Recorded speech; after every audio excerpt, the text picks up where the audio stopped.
High school basketball is on the air. Hi, this is Larry Proietti, inviting you to join Nick Proietti and myself this evening live from the Thunderdome as the Cheyenne Lady Thunderbirds and T-Birds entertain the Campbell County Lady Camels and Camels in back-to-back action. High school hoops on 1480 KRAE is being brought to you by our fine sports sponsors. Now let's head out to the Thunderdome for hoops action times 2. As the East High Lady Thunderbirds and the T-Birds in back-to-back action will entertain the Campbell County Lady Camels and Camels right here on 1480 KRAE Cheyenne.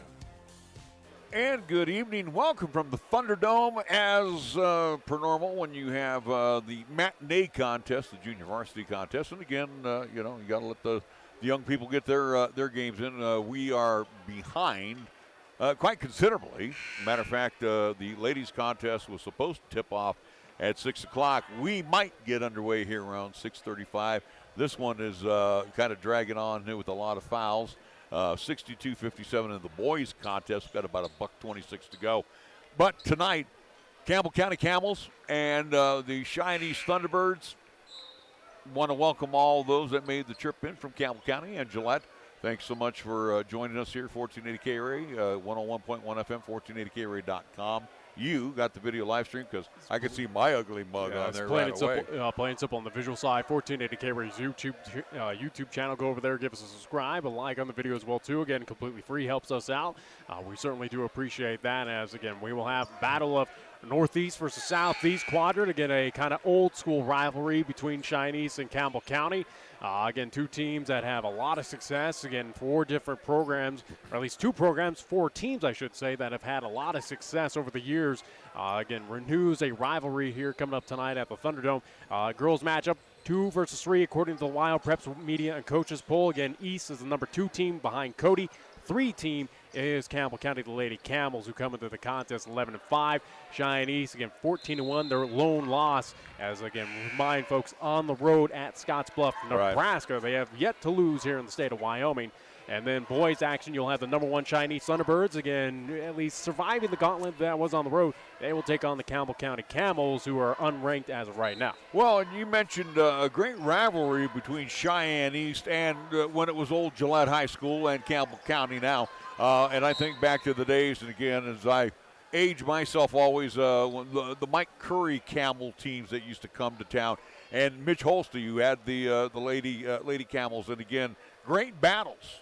You know, I think back, matter of fact, when Jerry Schlabs was the head basketball coach over here at Cheyenne East and then gave way to Rusty Horsley, we've had some great battles with the Camels over the years. Again, Mike Curry used to bring some quality programs here to face both Cheyenne Central, Cheyenne East, and, you know, I go back in the days of Dale Ward. Matter of fact, Max Stranigan, Dale Ward, Ed Weber. You know, I go all, through the gamut of coaches that have faced off of the Camels. But every time these two teams met, and these go back to the old days at Story Gym before the Thunderdome, they're just battles. And, again, you're not shocked if you go to overtime as well either with these two teams because it's just they fight. It's tough either way, again, whether it's on the road or at home or taking on these Gillette schools. Same with Sheridan. Again, just the Northeast quadrant in general here in Class 4A is always a tall task. Again, give you an example right now, action over at the Fieldhouse. Thunder Basin taking on Cheyenne Central in the girls' action. Lady Indians, I do believe, have at half right now the 1-point lead, 29-28. So it gives you an idea that, again, Thunder Basin Lady Bolts, who, again, have had their struggles, but again, the overall record doesn't reflect of how talented they truly are. Cheyenne Central Lady Indians had a little issues on the road the past weekend. So we'll see what happens after the dust is settled. Again, what happens here, a part of this Northeast-Southeast quadrant battle as these teams now head down here to Cheyenne, Laramie, respectively, to take on, again, all 4 of these teams here in the Southeast quadrant. So it'll be interesting. Again, Cheyenne East, as we'll preview it right now with the Lady Thunderbirds, who, again, have not lost to a Wyoming team in quite some time. This is going to be something where I have a feeling will be close. East should win at home, you would think. It's senior night. And again, senior night as well, too, so playing for that as well, too. You got to imagine for East High, can't afford of how you played. Again, Coach Wessling talked about it at least this past weekend up on the road, that can't afford kind of mental mistakes at home against this Lady Camels team. And here's the thing that you and I disagreed upon, and I'm sure Rusty Horsley will agree with me as well. I was just talking with Principal Sam Merritt. These two teams, East and Central, came off killer road trip. It is the longest road trip of the season. See, and here's where you forget. I think, again, it's something where it kind of woken both of at least those schools, those programs for East and Central, but it's something that can't get in that comfortability for the next couple of weekends again, they're at home, and then that regional tournament up in Casper. You look at Campbell County and Thunder Basin, they're both staying in Cheyenne tonight. East, when they got done at Sheridan, they had to make that ride down 90 and 25 to Casper, and it was pretty hairy. Cheyenne Central had to make the trip from Casper and Natrona up to Sheridan. You're talking about both teams getting in around 1 o'clock in the morning. And, again, you're turning around for a 1 o'clock game. And these are younger kids. We're used to that on the college side, Nick. But, again, I think that is probably the most grueling road trip for the conference or, for the east side. And I think the Cheyenne Thunderbirds, they withstood the test. And I give them high marks for getting wins last week because those were very critical wins that the T-Birds needed and the Lady T-Birds. But it's something that for Cheyenne East, the same with Cheyenne Central, again, girls or boys basketball, it's something that, again, you survive that road test. You got a couple scares and, again, a couple losses as well, too. It's something that hopefully that doesn't rear its ugly head coming up in a couple weekends when, again, all teams head up to Natrona County to take on, again, compete in that regional tournament. So that is kind of the concern right now is you got shocked a little bit on the road. You got comfortable at home. You'll get comfortable again at home with the next couple weekends here. Again, East will take on South. Again, we'll take on Laramie. Also, too, we'll have East versus Central to round out the regular season. So, again, a lot of home cooking here in Cheyenne for, again, our high schools. Then you go in the month of March to neutral site against Natrona or possibly home site if you do take on the Lady Phillies or Mustangs of Natrona County. Interesting to note, too, for the Cheyenne Thunderbirds, here's the Thunderdome, where they haven't had a lot of games at the Thunderdome. They had more games during the James Johnson Winter Classic.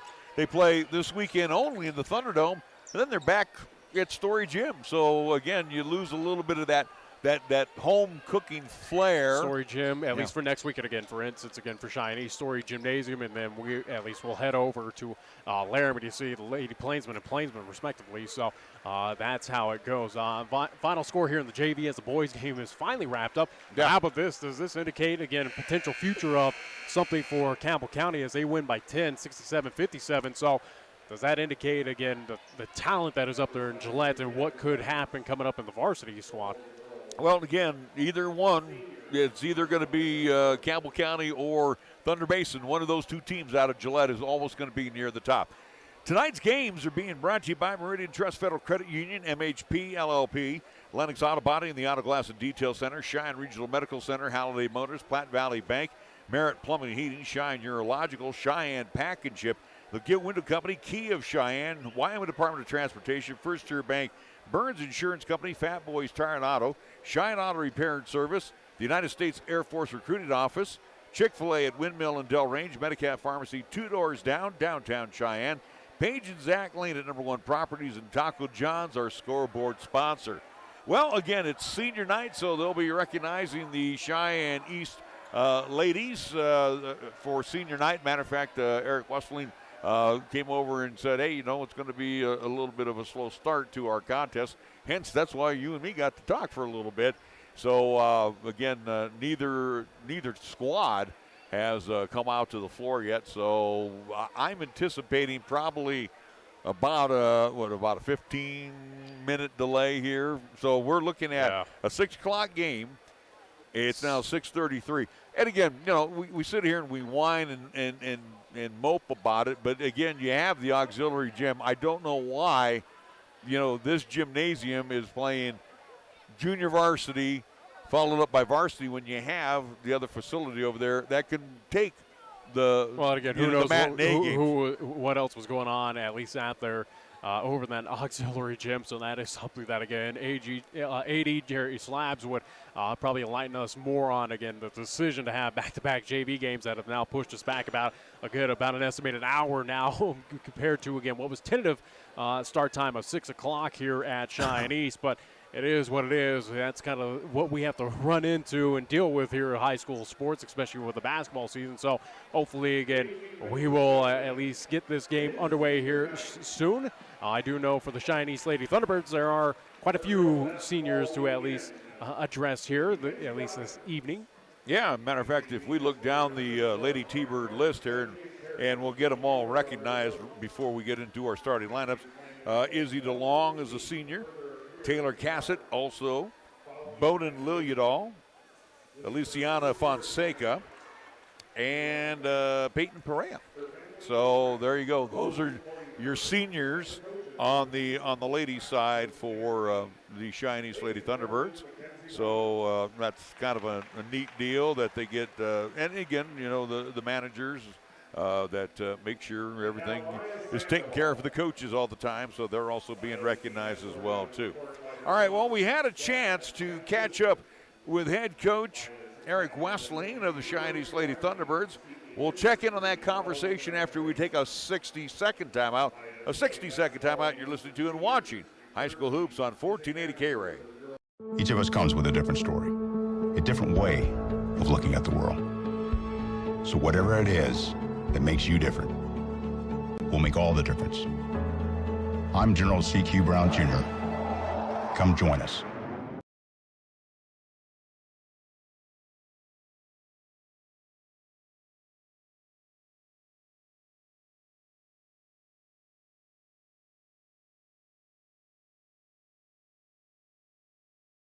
Suddenly it's all so clear with Gill Windows. Your home deserves the very best, that's what we give to you.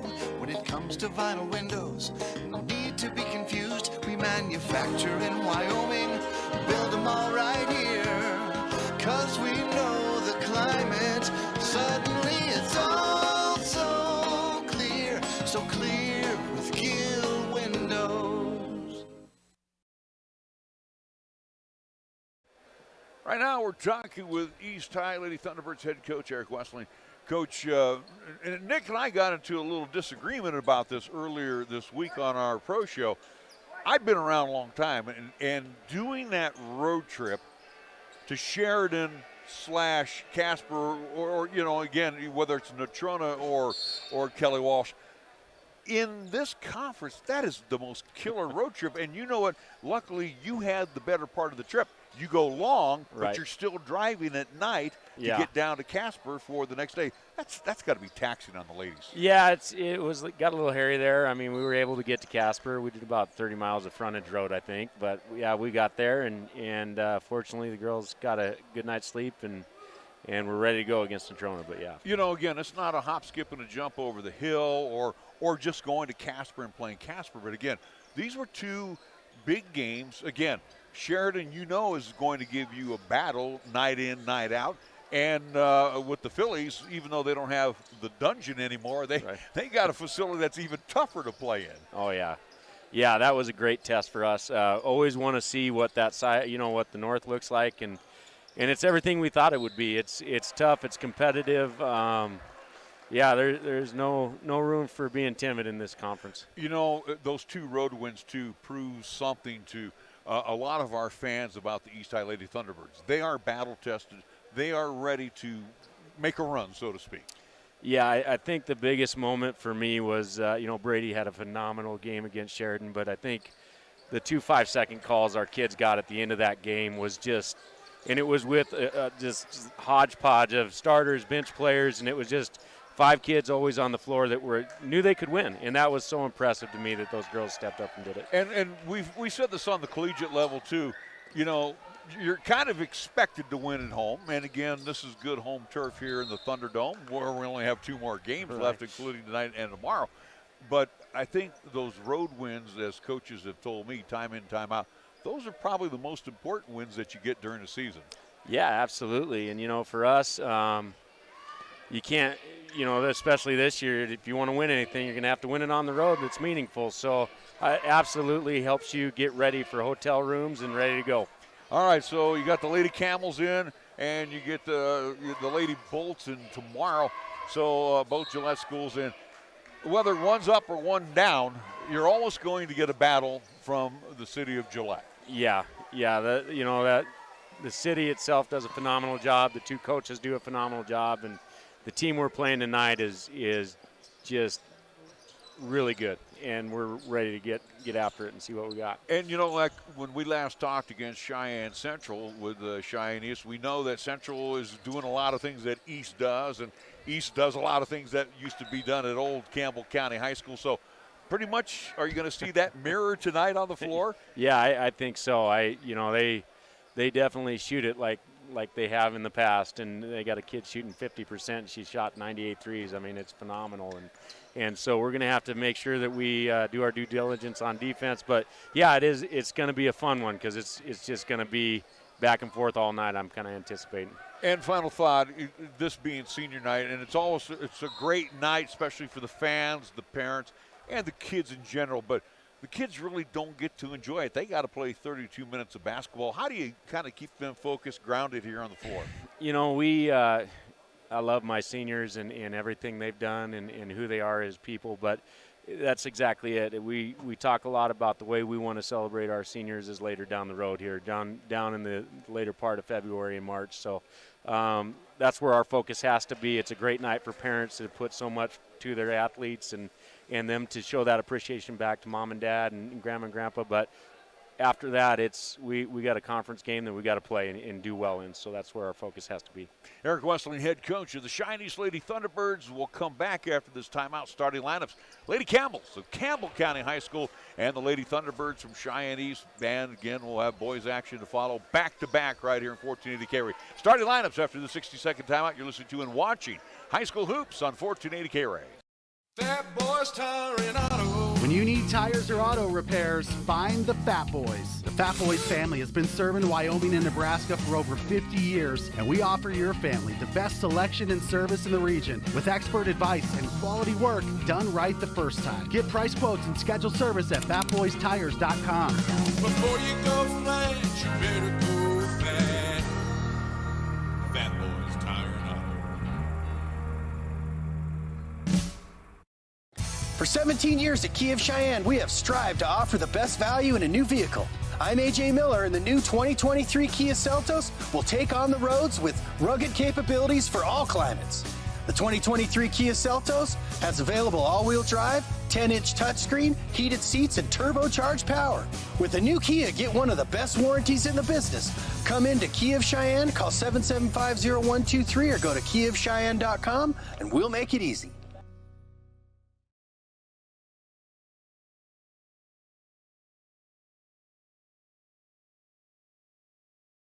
One tonight in the Thunderdome, as you already hear the band in the back, as they're going to be, they're going to be kicking butt and taking names as they usually do. The East High Marching Band, they do a great job here. Again, we've seen them during the football season, of course, indoors. They're much louder in the Thunderdome. Of course, when we had Central and East the other night, or Story Jim put some prompts out there too. Central Band was doing a nice job as well too. So again, great music always provided by our bands. We've heard the South High Band as well a couple times this season over at South. Can already tell it's going to be a packed crowd here for this girls contest. The same for the boys. Again, crowd stands, including with the band student section.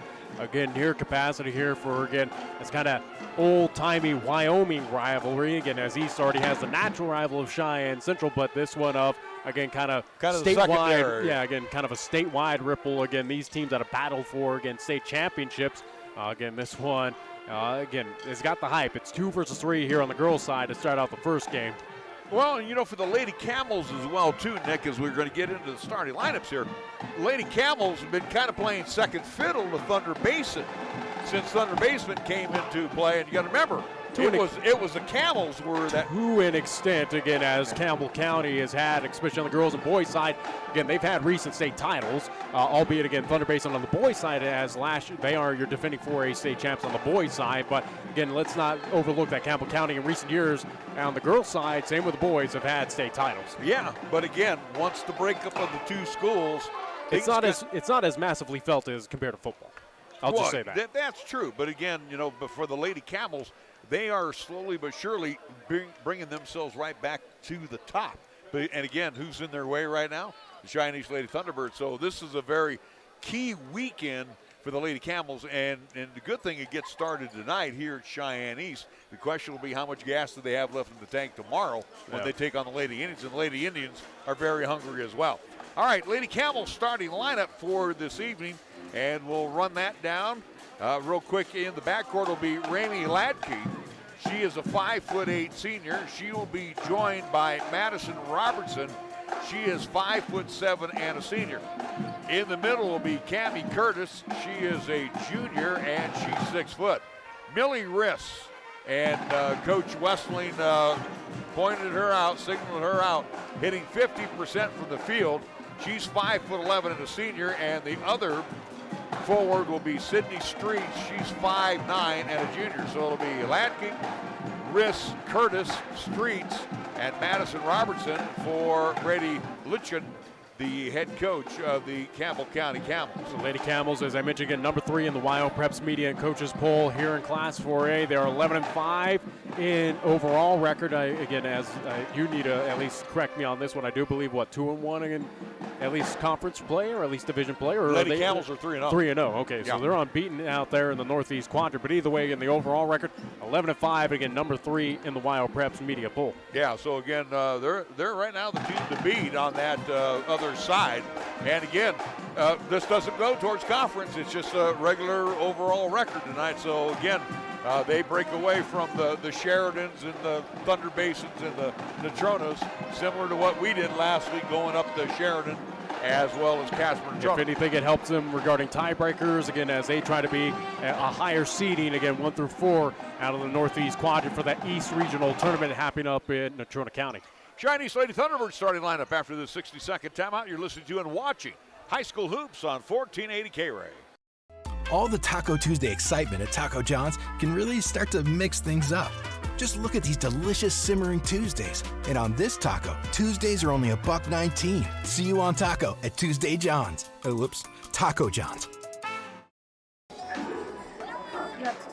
Hey guys. He's not wearing anything. What?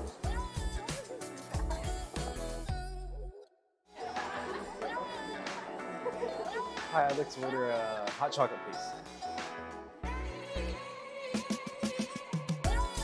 What? Are you...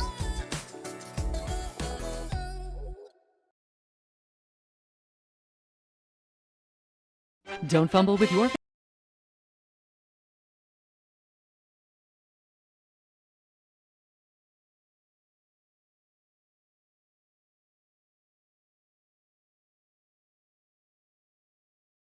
Welcome back to the Thunderdome. Larry Proietti along with Nick Proietti. Cheyenne East Lady Thunderbirds starting lineup. No changes as Eric Westling again sports a 14-1 record. And his Lady Thunderbirds undefeated in the conference thus far, 3-0. And again, wins against Central, South, and Laramie. And the good news for the Cheyenne East Lady Thunderbirds, correct me if I'm wrong, they got both South and Central again at Story, and then they have to go to Laramie for their final conference game. Well, again, yeah, for next week and for Cheyenne East, Lady Thunderbirds and Thunderbirds respectively, again, they will have contest against South and neutral side of Story Gymnasium, and then head over the hill to Laramie. And again, the final regular season battle with East versus Central happening at Story Gymnasium. Again, game we'll have live on 1480 KRAE, same with East versus South, Central versus South. Looking forward to all those crosstown battles coming up here in the next couple of weekends. So that is how it sizes up. Cheyenne East, again, Lady Thunderbirds very quickly. Number 2 in the Class 4A WHSAA Preps Media and Coaches Poll, just behind Cody, the Lady Bronx, who are unbeaten in the West Side on Class 4A. Again, Cody, who lost to Cheyenne East last year in the state title game. Cheyenne East are 2-time, at least repeat champs in Class 4A. They stand, as you mentioned, 14-1 overall. You know, if you scratch out that Scotts Bluff game, a game that they should have won. And I feel like you got the 2-time defending state champions, who's had a really good schedule during the preseason and even into the conference, and they're being voted the number 2 team in the state. I'm still kind of scratching my head over that. For one loss, they're getting punished to a very, very good Scotts Bluff team. Oh, by the way. All right, For the East High Lady Thunderbirds, this is the way they're going to come out. In the backcourt will be Izzy DeLong. She's a 5'6" senior. She'll be joined by Brady Schlabs, the 5'7" junior. In the middle will be 6'1" Aliciana Fonseca. She is a senior. On one wing will be Taylor Cassett. She's a 5'7" senior, and Bowden Lilliadall. And she also kind of moves in that guard spot from time to time as well. Bowden is 5'6" and a senior. The head coach is Eric Westling. We will take a 2-minute timeout, We'll come back, and we will come back with more right here in 1480 KRAE.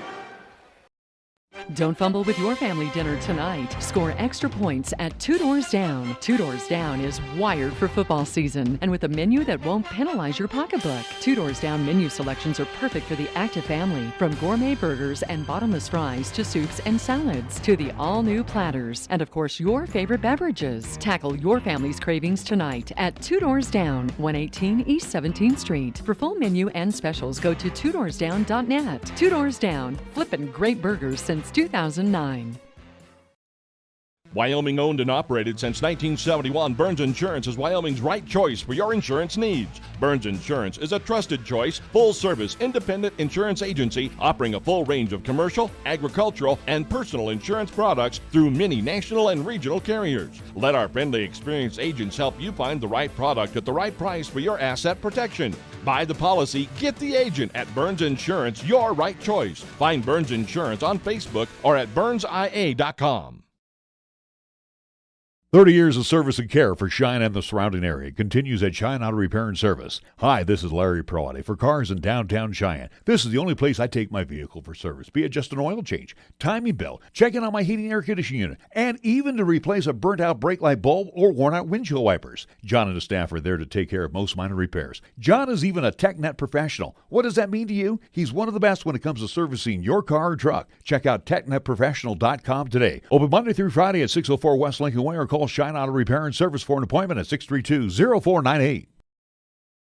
Chick-fil-A at Windmill and Del Range across from Powers Field is a proud sponsor of our high school and LCCC student athletes. Chick-fil-A always offers 2 convenient drive-through lanes to pick up your order if you are on the go. Plus, they have an excellent dining room for the whole family. And remember to order ahead. Use the Chick-fil-A app on your phone. Stop into Chick-fil-A today, open Monday through Saturday, where you can enjoy breakfast, lunch, and dinner. Your home for the real chicken sandwich taste. Chick-fil-A, Windmill and Del Range.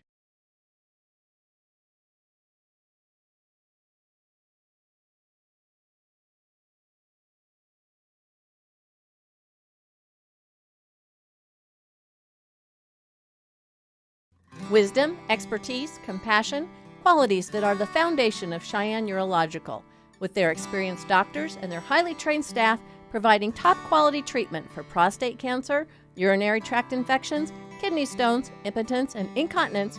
You can trust Cheyenne Urological to give you the highest quality urinary care. Now offering the latest in robotic surgery, call Cheyenne Urological at 635-4131. That's 635-4131. Larry Proietti for Cheyenne Pack and Ship. Remember, Jeff and his expert crew will make sure your package is prepared with the most professional care and will arrive to its destination on time. Cheyenne Pack and Ship offers many other specialty services as well, including private mailboxes, notary services, fax, email, copy services, and courier services. Big or small, they pack and ship it all. Cheyenne Pack and Ship at 3901 East Pershing Boulevard. Call for more information at 307-632-9600.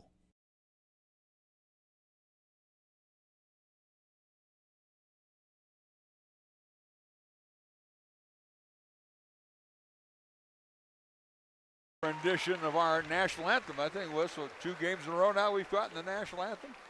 Yeah, I do believe so. So it's a nice deal. Again, the ROTC from Cheyenne East, as they will take the colors off the floor. We see the East High Lady Thunderbirds. They're in the home white uniforms. Nick, they got the powder blue numerals with the black outline. And for the Campbell County Camels, if I look across, is that a very dark purple jersey? I think that's black. Again, it looks like they got the black alternates with Camels, again, compared to what we saw with the JV squad. Yeah. Looks like they got purple on the shoulders, again, white outline, yellow numerals. So they're kind of going with a black alternate on us.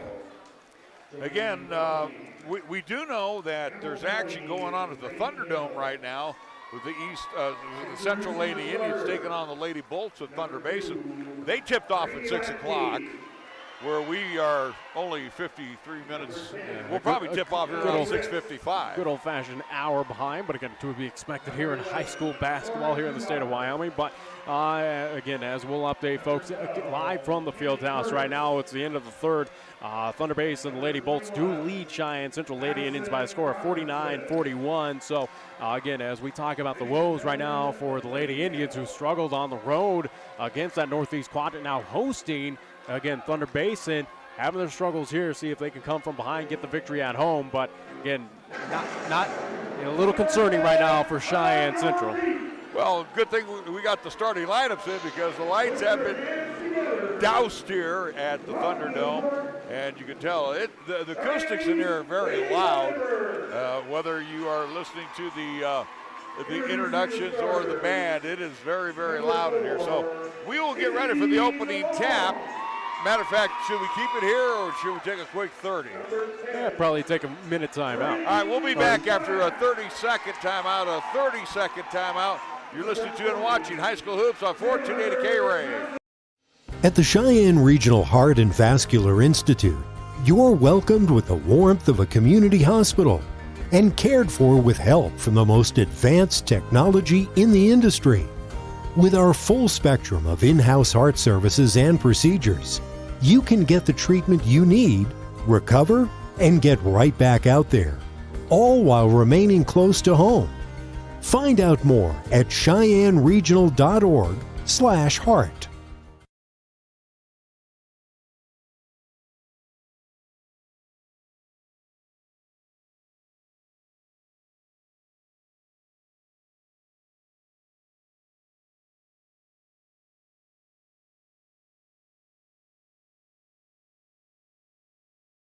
Tammy Curtis along with Aliciana Fonseca move center circle. We're finally going to get the game underway. Tap is down into the hands of the Lady Thunderbirds. It will be Schlabs on the far side as they're going left or right across your radio as well as your live stream. To Lilliadal on the wing on the far side. Now back to Schlabs. Schlabs hands it over to Cassett. She flips it back to DeLong on top. Now to Schlabs. Schlabs bust inside, off the glass, and good. And we are off and running with the Lady Thunderbirds leading quickly 2-0. Quickly on the attack, here comes Riss. Riss hitting 50% from the field. She'll fire it over in the corner to Curtis, a long-range three. That's good. Cammie Curtis in the trifecta. So quickly a 3-2 lead. Has a feeling that this could go back and forth all game long, as we'll have our first foul called against Campbell County. It will be on Cammie Curtis. Fonseca had good position down on the baseline, tried to take it up to the bucket and was hacked by Curtis. So it will be Aliciana at the line to shoot a pair for Cheyenne East. First shot of the way. That is good. We are tied threes here in the opening stanza. Second shot from the 6-foot senior, who will be, I do believe, volleyballing it next year at LCCC. Misses the shot. Rebound ends up in the hands of Riss. Riss in the backcourt will give it off to down along the baseline as it knocked away from Robertson. Stops the clock at 6:58 here to go in the first quarter. Again, 8-minute quarters here in the high school game. Well, looks like Lauren Kubacher's got the call. Inside they go to Curtis, easily off the glass on the inbounds, and she will put it in. She's got 5 of their 5 points. Impressive that the Campbell County Lady Camels right now getting establishing presence on the inside. Cassett on top to DeLong. Izzy with the left hand on a bounce down to Schlabs. Schlabs missed the bunny. rushed the shot. Rebound ends up in the hands of Lauren Kubacher. Kubacher takes it all the way and misses the money as well. Fonseca comes down with a rebound to DeLong. DeLong on the near side. They'll give it off to Schlab. Schlab's in the corner to Cassett. Taylor holds the ball up high in the corner. On top, they go to Liljedahl. Liljedahl, nice move, running right hand, trying to get it to bank home. Can't get it to go. Gets their own rebound and is fouled en route to the bucket. Second whistle going against Lady Camels here. So we're going to see who the foul is whistled on. It looks like it's going to be on Robertson. Yeah, she'll pick up her first foul. So Robertson picking up her first. At the line will be Liljedahl to shoot two. First shot is good. Makes it now 5-4 advantage, Lady Camels. And again, from what we got from our guys over in Gillette, Lauren Kubacher getting the call. She's a 5'9" sophomore. Both shots by Liljedahl is good. Backcourt pressure, broken nicely by the Camels. In the corner, Curtis for a long-range three. That won't go.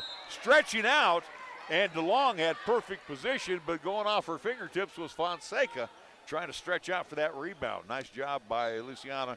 You can't fault the effort. Inbounds, blocked by DeLong as it's taken away from Ladke. Quickly, Schlab's on the run. Kicks it over in the corner, far side to Cassett. Cassett to DeLong. Forced one inside. It goes in and out of the hands of Fonseca. Ends up in the hands of Robertson. Robertson will push it down the court as they go right to left on our side here.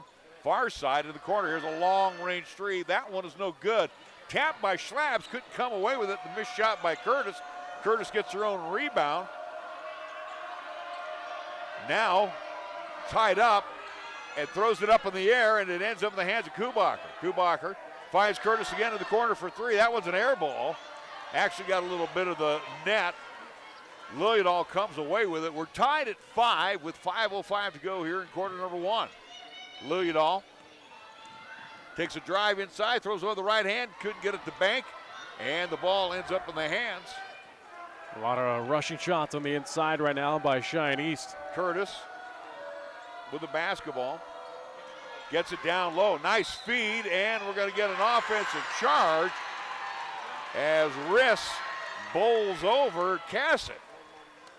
Team foul number 3 called against Campbell County. 3 have been whistled against Lady Camels. None so far against Cheyenne East.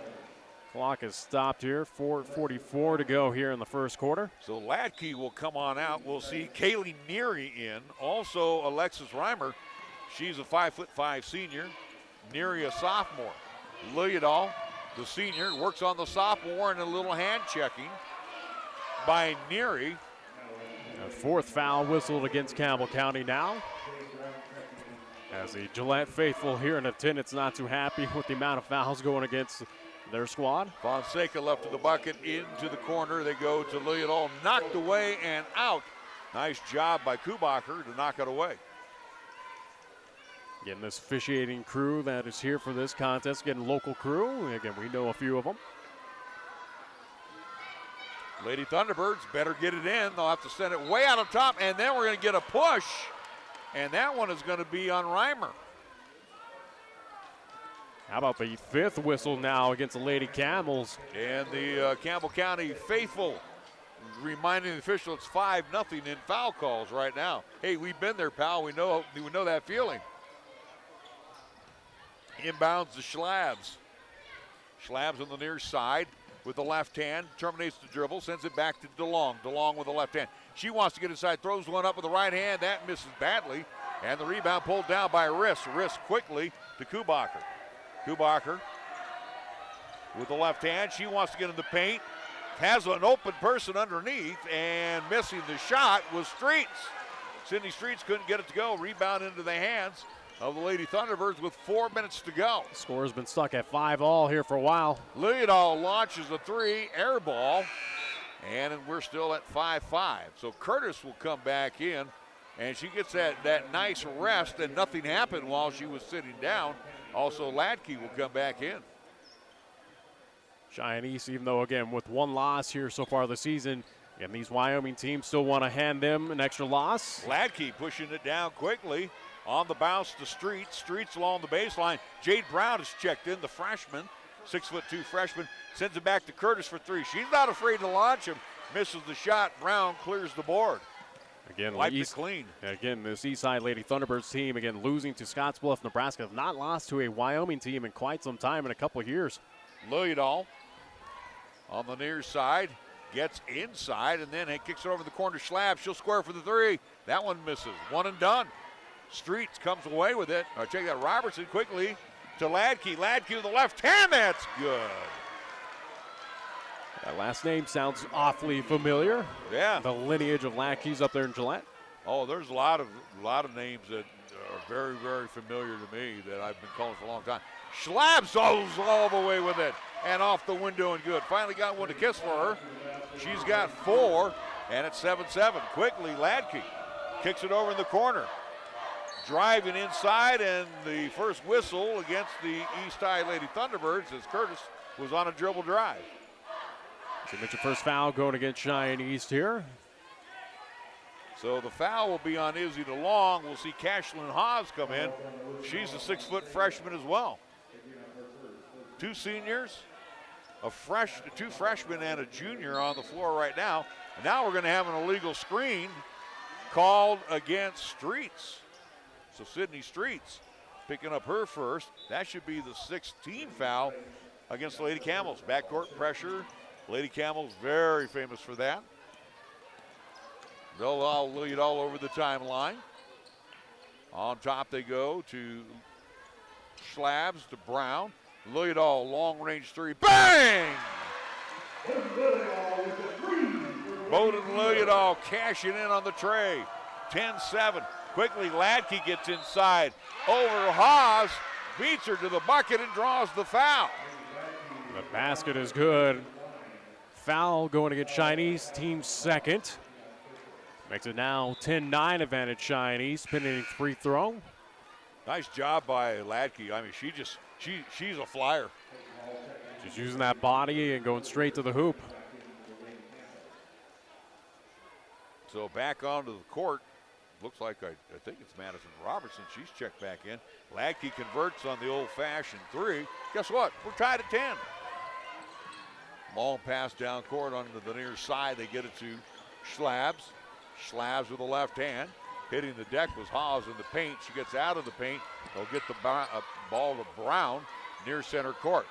Brown on a bounce to Schlabs. Pulls up. Can't get the bunny to go. Kicks out her own rebound to Liljedahl for three. That won't go. Brown with the rebound. She misses the shot. Second attempt. That's good. How about the East High Lady Thunderbirds were relentless underneath to get that bucket. Using the height to their advantage inside. Ladke throws it back and was grabbed, I do believe, by Peyton Hall, who's checked in. Hall, another one of those freshmen, 5'7". Third whistle now going against Cheyenne East.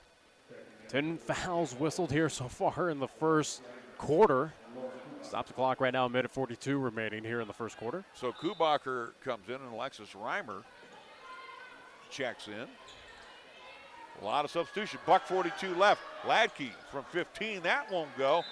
Trying to come down with a rebound and saving it was Streets, and it'll be off her, and it'll be out to the Lady Thunderbirds. What an interesting first quarter. 12-10 the score. Both these teams, you can understand why they are top-ranked teams. Number 2 and number 3. Cheyenne East, number 2. Number 3 goes to Campbell County. Number 1 team in Class 4A is that Cody Lady Phillies team. $1.25 on the Taco John scoreboard, and Hall travels with. So right now, the Lady Thunderbirds with 3 freshmen on the floor. Now make that 2 as Izzy DeLong will come back in after the turnover. Again, that Cody team out of the West Side in Class 4A, losing to Cheyenne East last year in the state tournament championship game. Ladke using that body inside, misses the shot. Rebound pulled down by Haas, will give it off to DeLong. DeLong over the timeline to the far side. On top they go now to Schlabs. Schlabs working on Ladke. Still with the basketball. Brady gets inside. Nice move with the left hand. Left it short. Hits the floor hard. and a late call, which does not make the purple across the way too happy. That foul will be on Latke. 7th whistle now going against Campbell County. Bonus time for Cheyenne East. And actually, are they going to call? They're going to say, going to call it on Kubacher. She'll pick up her first foul. So scratch out Latke. And at the line will be Brady Schlaps. First shot is good. Sends the lead up to 3 now for the Eastside Lady Thunderbirds. So Curtis will come back in. Madison Robertson also checking back in to join Latke on the floor.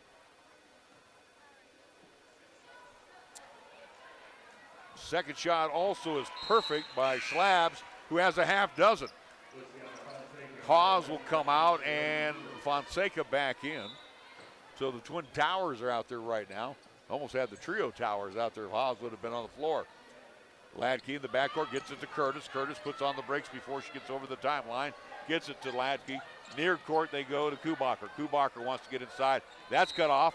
And then DeLong on the tap on the arm. If that's Izzy's, that's her second. 4th whistle now going against Cheyenne East. Eric Wesley not too happy with that call either. A lot of whistles here early on in this contest. Again, a game that got started an hour late. Latke to Curtis. Curtis on top. Finds Robertson for 3. Air ball. Saved. Initially was saved by Riss into the hands of Kubacher. Kubacher couldn't get the handle on it and then went back to Riss and she was out of bounds. So it'll be out to Cheyenne East. Schlabs looking for some help, gets it in Fonseca, coming back for it. Back to Schlabs. East will hold it down for the one last shot of the quarter, leading 14-10. Benefit of no shot clock here in the high school ranks here in the state of Wyoming. Schlabs has the ball knocked away. Nice job by Latke. Nobody moving for Cheyenne East with 13.7 seconds to go here in the quarter. And Brady just let Latke knock it away from her. Inbounds will come to Lily All. She sends it back to Schlabs. 10 seconds left to go. Schlabs steps back for the 3. Bang! 2 seconds left. And then Lilliedall steals it in the backcourt after one period of play. East 17 and Campbell County 10. We're back after the 60-second timeout. You're listening to and watching High School Hoops on 1480 KRAE. In the 1960s, Bruce Lee said, "Be water, my friend." The meaning of that advice has been debated ever since. Here at First Tier Bank, we believe he meant that preserving your liquid assets in a high-yield money market account can get you a decent yield on your funds while maintaining your liquidity in choppy financial markets. We've got some of the best money market rates around, and we'd like to invite you to be water and make your liquid assets work for you. Stop by or call First Tier Bank today with 2 locations to serve you at 1508 Stillwater Avenue and 1800 Cary Avenue in downtown Cheyenne, or check us out at firsttierbanks.com. First Tier Banks, member FDIC. Visit Halliday Subaru in Cheyenne. At Halliday Subaru, you'll find one of the largest Subaru selections in Wyoming, always at low Halliday common sense prices, including the most popular Subaru models like Outback, Forester, and the Ascent. View lease and finance specials online at HallidaySubaru.com. Then visit Halliday Subaru, Westland Road, Motor City, Cheyenne. Experience the Halliday difference, the beginning of hassle-free driving. Come see how the Halliday difference can make a big difference for you. The Halliday difference. Live action, ball knocked away, taken away by Schlabs after the Lady Camels had the ball to start the quarter, and Schlabs will finish it off with a bucket. She is having a huge night, Nick. Right now, 11 points unofficially for Brady. Ball knocked away by DeLong near the east bench. Lady Thunderbirds with their largest lead right now at 9. Wrist to trigger it in. On top to go to Streets. Streets tried to force it in, knocked away by Fonseca. Unfortunately, Schlabs wasn't looking for it. Picked up by Wrist to Streets, as they'll get it now into the hands of Curtis. Curtis's pass blocked by Fonseca and knocked out by Luciana. Wow. And one thing about the Lady Camels, they're moving. They are a speedy bunch. They're aggressive as well, too, especially on the defensive side. Wrist into Curtis. Curtis One dribble, terminates, tries to lob one down low, and Riss comes away with it, kicks it out to Neary. Neary thought about the three, sends it out on top to Curtis. Curtis takes a dribble drive, has the mismatch, runs into Fonseca, and then a late whistle, and I think that should go against Fonseca. No, it's going to be on Izzy DeLong, her third. Yeah, they're going to say actually Izzy's got 2 up there. Team's 5th called against Cheyenne East. Well, I don't know where we're at foul-wise because, well, I guess we are now at 5. All right. 5 again Peyton fouls for Cheyenne East. Again, Izzy DeLong, again, according to the board. Again, well, if they have 5 stats, team fouls, yeah, Izzy would have 3.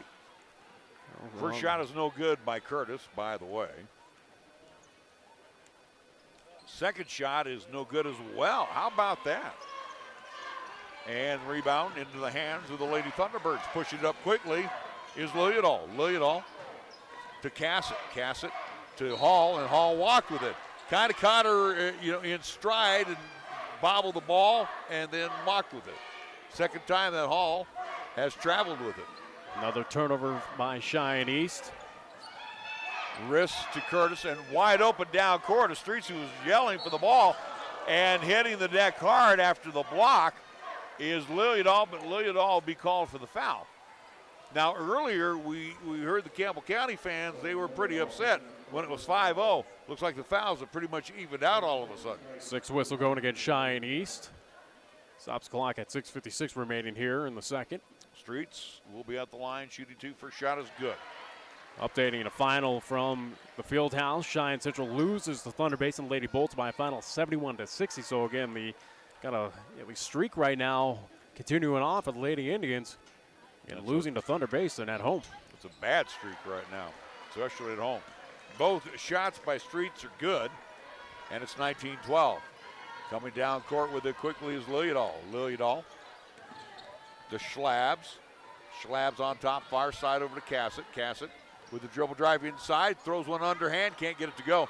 Rebound, pulled down by Streets. She pushes it down in a hurry. The Lady Camels on the run, kick it back out to Neary. Long range 3 is an air ball, grabbed in the air by Hall, and Peyton will push it up. Peyton kicks it into the corner to Cassett. Cassett lobs it down low to Schlabs. Schlabs try to get it to Fonseca, knocked away by Neary and out. And it'll be basketball to the Lady Thunderbirds. Kubacher will come back in. We'll also see Hladke and Robertson. Going back to that Thunder Basin victory here tonight against Cheyenne Central. Impressive by the Lady Bolts, again, who I do believe put up, a hundo against Cheyenne South the past weekend up at home, taking on Cheyenne South. Schlabs can't find any cutters down low. We'll send it out to Lilliadall. Lilliadall with the right hand. Gets it down low. Fonseca with a mismatch. Off the glass. Good. So Luciana with 3 on the night. Hladke pushing it down quickly. Kicks it over. Kubacher. Nice head fake. Has the ball knocked away. Gets it back into the hands of Hladke. Hladke now to Reimer. Reimer takes a little pump fake. Throws one up from about 13. Could get into bank home. Rebound pulled down by Streets. She's pushed from behind by Fonseca and count the bucket. Basket is good. 7th whistle now going against Cheyenne East. Both teams in the bonus here. Makes the score now 21-14 advantage Cheyenne East. Stop the clock, 5:47 to go. They give Fonseca her second, so we'll scratch off that 3rd foul on DeLong. And Streets at the line looking for the old-fashioned 3 to make it a 6-point advantage. Misses the free throw, kept alive by Kubacher, and then ran out of real estate as it goes out on the side in front of the East bench. Wow, right now on the aggressive side, you gotta hand it over to the Lady Camels. Lady Thunderbirds right now, though, are moving the ball around rather nicely on the offensive side, and a few more biscuits are falling in. Schlabs to Lilliadall near center court. 5:25 to go here in the first half. She draws wrist, switches off to Kubacher, now to Hall. Hall with Brown back in to Cassett. Cassett back to Lilliadall in between the loops. Lilliadall wanting to get in, throws up a prayer, can't get it to go. Brown keeps it alive. along the baseline. She gets the offensive board. Ball knocked away by Kubacher, and it'll be out to the Lady Thunderbirds. Wow. A lot of action. Again, great defense on the inside there by Campbell County. Lilliadall bounces into the Cassett, knocked away by Streets. Very, very aggressive are the Lady Camels.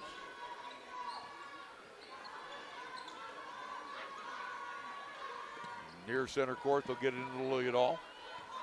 Lilliadall trying to get past wrist, lobs it down low. Wide open, Brown off the window and good. Had the mismatch, she'll put it up and in. That's 4 for Jade. Ladke quickly. She's flying and boom, runs over Hall, runs over Cassett. That looked like bowling for dollars right there. And Ladke will pick up her second foul. She got 2 of them for Cheyenne East, but again, but it counts to a foul call against Lady Camels. I was talking about 2 players. I think you at least misheard me. No, I know, but I had her down for a foul earlier. Anyway, yeah, she has a foul. Team's 8th call against Lady Camels. Nobody in foul difficulty for Gillette or Campbell County. Schlabs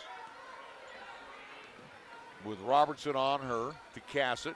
Cassett throws it away, picking it off and taking it, trying to go coast to coast, throws up a prayer, hung on the front side of the rim. Was Riss's shot, but she'll draw the foul. And the foul will be on Peyton Hall, her second. Team's 8th called against the Lady Thunderbirds. Shot on the way by Riss is good. Halftime of this contest, you will have an opportunity to talk with boys head coach Rusty Horsley, talk about their matchup with the Camels. Is he nearby, in sight? Second shot of the way, that is no good. That went clunk. Rebound pulled down by Ariana Booth, the 5'6" senior, junior that is, as she makes her first appearance. Lilliadall tried to lob one down low for Haas that came in. Couldn't get it to go as it's taken away by the Lady Camels.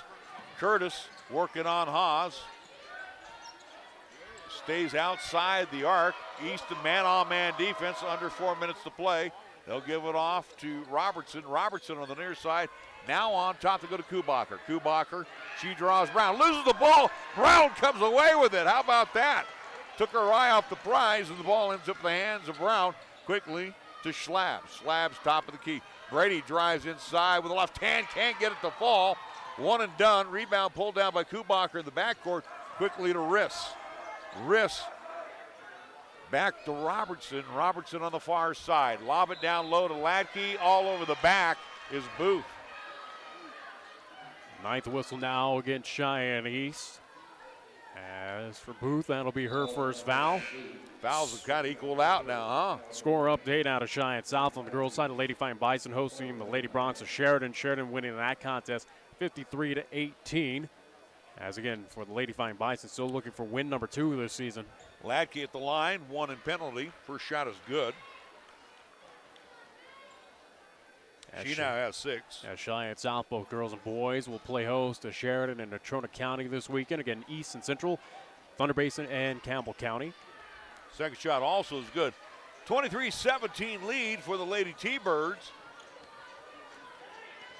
with about 3:15 to go on the Taco John scoreboard. Tell you what, this has been a bruising battle. I figured it was going to be nothing short of it tonight.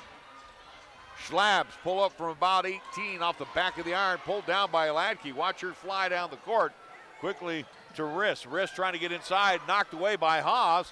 Ball loose on the floor, picked up by Streets. Quickly to Robertson. Robertson along the baseline, has the mismatch on Lilliadall, hits it off the front of the iron, no good. Rebound pulled down by Streets. That is no good. Brown comes down with a rebound. Nice job by Jade.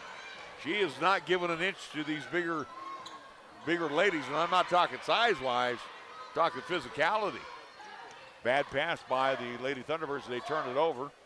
Kubacher drives along the baseline, bumped into by Haas. She hits the floor. Haas picks up the foul. And for Cashman, that is her second. And team's 10th whistle now gets the Lady Thunderbirds double bonus for Campbell County to round out the next 2:31 here in this first half. That'll be Kubacher at the line. She'll be shooting a pair. First shot is good. Makes it now 23-18 advantage Cheyenne East. Taylor Cassett will come back in. She'll come in for Haas. The largest lead of this evening for the Eastside Lady Thunderbirds was as large as 9. And they kind of gone deathly silent. Second shot is also good. Curtis will come back in. She'll come in for Kubacher. Again, the pressure slapped on by Lady Camels. And I mean, they got it slapped onto the backcourt. They have made many a team turn it over. Lilliadall breaks the pressure over the timeline, steps back for an NBA three off the front of the iron. One done, no good. Rebound pulled down by Robertson. A chance to cut it down to at least 2. Robertson wants to drive inside. Has it blocked by Brown into the hands of Cassett. How about that job by Jade Brown? And not leaving her feet either. That's even more impressive. Jay Brown, again, has been a defensive superstar here tonight for Cheyenne East. Schlabs trying to direct some traffic, being guarded by Ladke. They'll switch off to Booth. Booth hands it back to Cassett with a $1:45 to go on the Taco John scoreboard.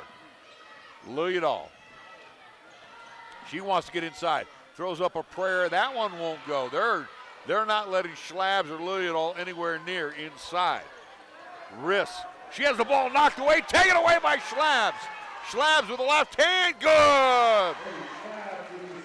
That is a huge turnover and conversion.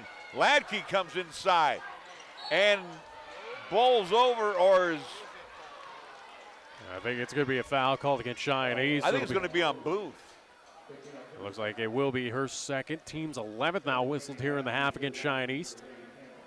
So Booth will pick up the foul. Ladke going to the line, and not the person you want to be putting at the line. First shot on the way is no good. Hey, wow. He misses, though. I jinxed her. 3 of 4 from the free throw line.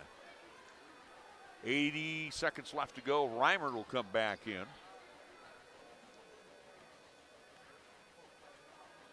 Second shot of the way. That one misses as well. Cassett comes down with the board into the hands of Lilliadall. Lilliadall over the timeline, being guarded by Reimer. Hands it over to Schlabs. Schlabs inside. They go to Booth. She misses the shot. Ball loose on the floor, picked up by Ladke. Nice lead pass to Robertson. Robertson down to Streets. Left hand off the window, good. And they had a 2-on-1 down low. Wide open and on the Cassett inside. Couldn't get it. Yeah, wide open on the inside. Easy money there for the Lady Camels, who trail by 4. 25-21. Lilliadall loses the handle momentarily, gets it back. On a bounce to Schlabs, couldn't get along the baseline. Reimer cut it off. Schlabs on top, steps back for a tray. That one off the back of the iron and cleared away by Streets. Streets pushes it down, takes a look at the clock, finds Reimer open for a 3 and nails it. A 1-point lead now for the Lady Thunderbirds, who have the chance to, again, take the last shot here. 25-24 our score. Schlabs bumped as she shoots the basketball. She wanted to call it in to get it. Streets comes away with it. Long 3 from midcourt. After 1/2 of play, wild as the Eastside Lady Thunderbirds cling to a 1-point lead. It's 25-24. We'll be back after a 2-minute timeout. A 2-minute timeout. You're listening to and watching High School Hoops on 1480 KRAE. Visit Halliday Subaru in Cheyenne. At Halliday Subaru, you'll find one of the largest Subaru selections in Wyoming, always at low Halliday common sense prices, including the most popular Subaru models like Outback, Forester, and the Ascent. View lease and finance specials online at HallidaySubaru.com. Then visit Halliday Subaru, Westland Road, Motor City, Cheyenne. Experience the Halliday difference, the beginning of hassle-free driving. Come see how the Halliday difference can make a big difference for you. The Halliday difference. For nearly 30 years, family-owned and operated Lennox Auto Body, along with the Auto Glass and Detail Center, has been serving our community with quality and customer satisfaction. It's a pretty simple drill. When you want it done right the first time, call Lennox Auto Body for an appointment at 307-634-6608. Lennox Auto Body at 1020 Dunn Avenue, and the Auto Glass and Detail Center. Remember, it's not clean until it's Lennox clean at 617 East Pershing Boulevard. Lennox Auto Body. No shortcuts, no compromise. Are you looking for a pharmacist who will actually take the time to talk to you? Then come to Medicap Pharmacy. We're dedicated to healthcare only, which means we'll fill your prescription quickly, and then we'll make time to listen, answer your questions, explain your prescriptions, and tell you about possible drug interactions. Medicap Pharmacy. We'll always make time for you. Medicap Pharmacy, 1947 Bluegrass Circle, next to Texas Roadhouse in Cheyenne. Or call 635-3712. Meridian Trust Federal Credit Union is now offering a simple way to help make your money work for you. Meridian Trust will now pay 4% interest on their Max Rewards free checking accounts with balances up to $25,000 per month. Get all the details at mymeridiantrust.com or stop by your local Meridian Trust branch with 3 locations in Cheyenne. 4349 East Lincoln Way, 1602 East Prairie Avenue, and downtown at 2223 Warren Avenue. Right now is the perfect time to become a Meridian Trust member. Meridian Trust Federal Credit Union, where your deposits are safely insured by the NCUA. Be sure to stop in today. Rusty Horsley on a milk carton. He knew to come and see us here at halftime, and since it's senior night, I'm sure a lot of activities are kind of keeping him away from joining us here at the table. That's okay. We got other business to take care of. First off, let's thank our fine sponsors. Without them, we wouldn't be able to bring you these games tonight. So far, the first 16 minutes of action have been rather exciting for the East High Lady Thunderbirds and the Lady Camels of Gillette. So let's thank our fine sponsors this evening, as we want to say thank you to Meridian Trust Federal Credit Union, MHP, LLP, Lennox Auto Body, the Auto Glass and Detail Center, Cheyenne Regional Medical Center, Halliday Motors, Platte Valley Bank, Merritt Plumbing and Heating, Cheyenne Urological, Cheyenne Package Ship, the Gill Window Company, Key of Cheyenne, Wyoming Department of Transportation, First Tier Bank, Burns Insurance Company, Fat Boys Tire and Auto, Cheyenne Auto Repair and Service, Chick-fil-A at Windmill and Del Range, United States Air Force Recruiting Office, 2 doors down, Medicap Pharmacy, Page and Zach Lane at Number 1 Properties, and Taco John's, our scoreboard sponsor. At the intermission, it's East on top by the count of 25-24. Looking at the first half numbers for Campbell County, they scored 10 in quarter number 1, 14 in quarter number 2. 2 points for Lauren Kubacher, the sophomore. Cammie Curtis with 5. She's having an off night from the field. Alexis Reimer hitting a big trade towards the end of the first half. She has 3 points. Ramey Latke checks in with 7 points. Sydney Streets has a half dozen. And for Millie Risch, she has 1 point for the Lady Camels. So that's where we stand with them. For their 24 for Cheyenne East. They scored 17 in quarter number 1, came back with only 8 in quarter number 2, and for some odd reason, they just went cold over the last 4 minutes of play as Nick Proietti rejoins me. And Nick, as I was saying, the Lady Thunderbirds over the last 4 minutes, even though defensively they were pretty doggone good, they just went cold shooting. One and dones. Yeah, a lot of one and done. Opportunity kind of rushing the shots on the inside. Give credit, that's where I'll lead to for Campbell County on their defense. Again, talk about aggressiveness. They were super aggressive on the defensive side. Again, preventing a lot of those shots, kind of rushing, forcing Cheyenne's to toss it up.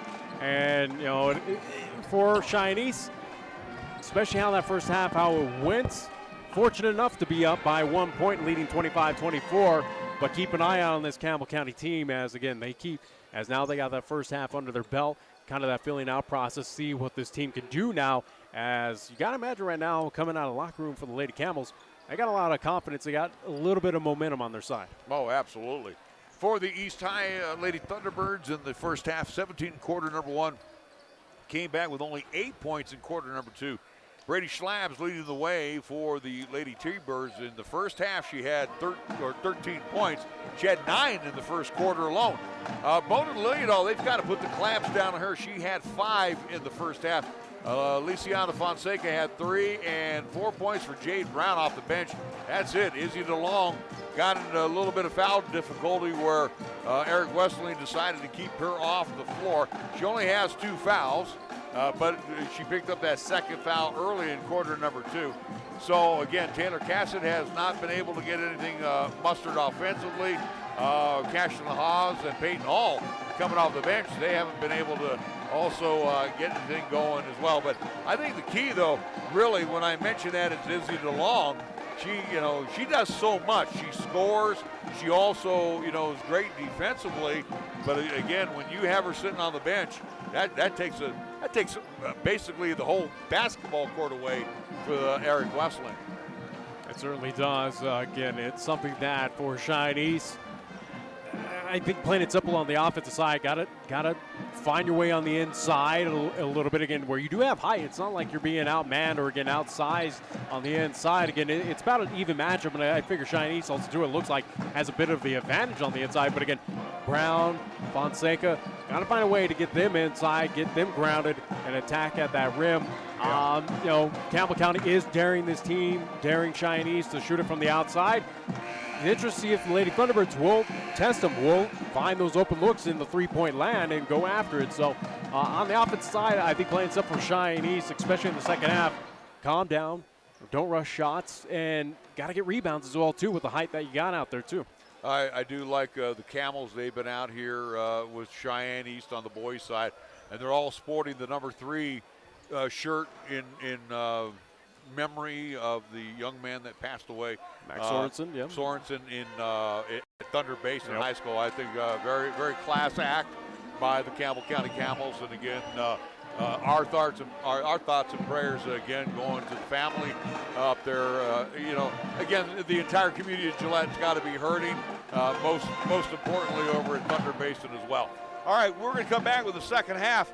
2-minute break, 2-minute timeout. You're listening to and watching High School Hoops on 1480 KRAE. If you own a home or property, you have at some time experienced a systems failure, always at the worst possible time. If that happens to you, just call Merritt Plumbing and Heating at 638-0749. Randy Merritt has over 35 years experience of plumbing and heating service. Merritt Plumbing and Heating and their entire crew have one mission: to provide homeowners and businesses throughout Southeast Wyoming with reliable, affordable, and honest services. For plumbing and heating, commit this name to memory: Merritt Plumbing and Heating. Online at merrittplumbingandheating.com.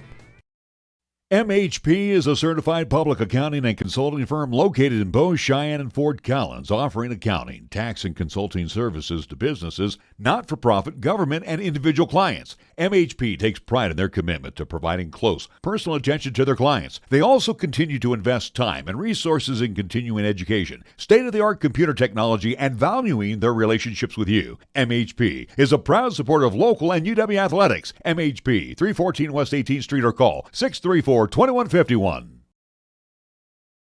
Proud supporters of Cheyenne and community athletes Paige and Zach Lane with Number One Properties would like to wish all the high school and college athletes a successful year on the field and on the court. They have and will continue to support student athletes and are proud to be members of the Cheyenne community. Contact Paige and Zach if you want to sell or buy a home. A special thank you for referrals as well. From your friends at Number One Properties, Paige and Zach Lane. Call 307-214-0827. Tired of choosing between finances and family time? Platte Valley Bank can help you take care of everything without missing anything. With our online and mobile banking, you can experience immediate access to check your account balance, pay bills, transfer money, and even create a budget. When life has you on the go, Platte Valley Bank makes it simple to take your banking with you. Platte Valley Bank, you belong here. Platte Valley Bank, member FDIC. Well, triggered in as the Lady Thunderbirds now attack the zone to our left, leading by 1, 25-24. Talk about a high-energy first half, Nick. I don't know if you could even ask for more out of these ladies, but I'm sure we're going to get it here in the second half. Exactly what you wanted them to do. Cassett tried to force one into Fonseca. Unfortunately, she turns it over, saved by Riss into the hands of Kubacher. Kubacher wants to go the distance, can't get it, as she's cut off by Cassett down along the baseline. to Ladke. Ladke will take it in. Took an extra step, it looked like. Misses the shot. Rebound hauled in by Cassett. Quickly to Schlabs on the far side. Lillidahl in the corner. Bo steps back for a tray. Rainbow can't get it to fly. Ladke comes down the board. Fires one on the wing, near side. Kubacher takes it inside the paint. Nice move on Cassett with the left hand, and that one will fall. Little 2-footer, and Kubacher has given the Lady Camels the lead.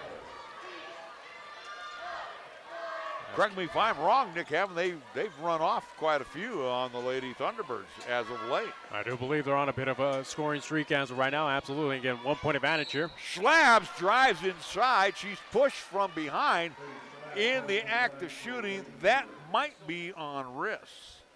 Let's see who. So it will be on wrist. That will be her second. It will send Brady Schlabs to the line to shoot a pair, hopefully to tie it.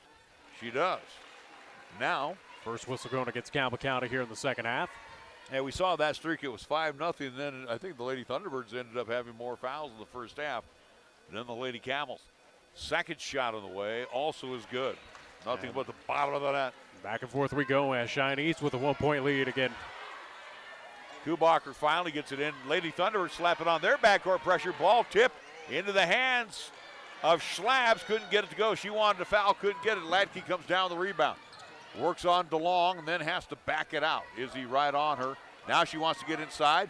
Pushes her way in. Loses the handle of the basketball. Gets it off into the hands of Riss. Riss for three. That won't go. And the long rebound tracked down by Robertson for three. That's an air ball. Saved by Riss into the hands of DeLong. And then coming in, Kubacher, and it'll go off her knee and out. Stops the clock at 6:09 remaining here in the third quarter. Boy, you want to talk about giving effort for 32 minutes. Both these teams are just physical teams. It's kind of a question right now for both squads. Again, how much is going to be left in the tank for games coming up tomorrow? Yeah, and again, Thunder Basin, no slouch, and the Lady Indians can be, as far as pressure is concerned, as well. Lillidahl drives along the baseline, will draw the foul. I'm not sure if it's going to be on Ladke. Let's see. Second whistle going against Campbell County here. They haven't.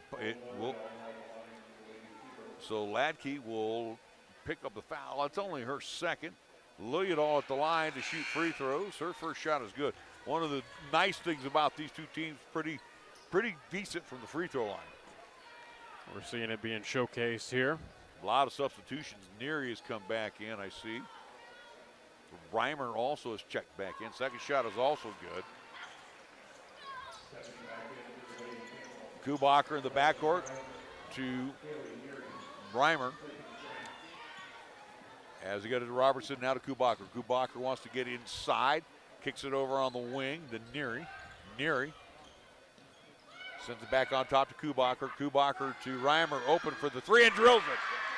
From the wing, Alexis Reimer with another tray. And just like that, we're tied. She's got a half dozen. East loses the basketball, driving inside, and it's picked up by Neary. Neary finds Reimer in the corner, near side. Now they'll go down low to Kubacher. Kubacher off balance, gets it into Streets, and Streets is pushed, fouled, en route to the bucket, misses the shot. That'll be on Fonseca. We talked about this on Tuesday's episode of the Pro Show, of saying you kind of went and said, hey, at home for Cheyenne East, it's a different story for this Campbell County team. We're seeing this Lady Camels team travel all the way down from Gillette and put up a pretty strong fight. Streets misses the free throw. She is now 2 of 4. So Ladke will come on and back onto the floor. We'll also see Jade Brown. Jade has had a really exceptional first half for Cheyenne East, and you know they're going to try to work it down low to her. Second shot by Streets is no good. Cassett cleans away the board. Wow, those are a couple of big misses. DeLong pushes it down quickly into the hands of Lillidahl. Lillidahl did a little hesitation, gives it off to Schlabs from 15. That won't go. Brown had the ball tipped away. Thought she was going to come away with the offensive board. Quickly into the hands of Ladke to Reimer for three. Air ball, rebound hauled down by Cassett. Taylor with yet another board. Quickly to Leodall. Leodall runs into, I do believe that she ran into Streets, and the ball is knocked away, last touch by Streets, and it'll be out to Cheyenne East as Robertson will come on out. Looks like Neary back in. Stop the clock here at 4:39 remaining here in the third quarter. Good rotation in by Coach Luchin. Hall back in for Cheyenne East. Leodall on top. 4:30 to go on the Taco John scoreboard here in quarter number 3. Cassett with the left-hand dribble. She will throw one up, can't get it to go, and she will draw the foul. Again, a little out of that danger zone, and the foul will be whistled. It will be on Streets, and that will be her second. Team third called against the Lady Camels. So at the line will be Taylor Cassett. First shot on the way. That's a brick. No good. Looking for her first points. Kubacher come out. Cammie Curtis back onto the floor. You know she'll be matching up with Jade Brown. Second shot of the way. That one is off the front of the iron. No good. And Streets will track it down. She pushes it down in a hurry. Trying to get inside, then kicks it over the corner. Reimer open for a three. How about that? You leave her alone. She's going to drill it. Campbell County starting to get a little dangerous from land of three. 32-29. Hall. She drives inside. And an offensive charge. The Streets that time had the position. And Hall bowls her over for Peyton. That is her third. Things coming a little undone right now for the Lady Thunderbirds here in quarter number 3. Her third, team second whistle against Cheyenne East. As again, this crowd has gotten a little quiet here, stunned by what they're seeing so far. But give credit to Campbell County. Again, it's a team. Don't look at the overall record. Again, they are an impressive bunch. And again, that's why they're number 3 in Class 4A for a reason. Ariana Booth is checked back in for Cheyenne East. Backcourt pressure. Curtis breaks it, loses the handle into the hands of Schlab. Schlab's to Leodall. They've done this before, and Leodall took herself too far under the cylinder. Misses the shot. Rebound into the hands of Neary. Neary to Latke. She'll pull up for a 12-footer off the back of the iron. No good. Tapped by Streets into the hands of Neary. She'll step back for a rainbow three. Good! Oh, my. Back-to-back threes by Lady Camels. It's 35-29. Yeah, lead by 6 here. Schlabs hands it over to Brown. Brown fires it over to Booth. Booth to Leodall. Leodall tries to take it in. That one finally trickles on in for Bo. 35-31. In the backcourt, Schlabs takes it away. Steps back for the tray. Bang! And a Brady Schlabs trifecta makes it 35-34. And then losing the ball to the backcourt. Again, great backcourt pressure. Latke loses the ball, and out. It'll be a turnover. East basketball when we come back. 3:04 to go here in quarter number 3. It is the Camels 35, Lady T-Birds 34. Back after this 30-second timeout on 1480 KRAE.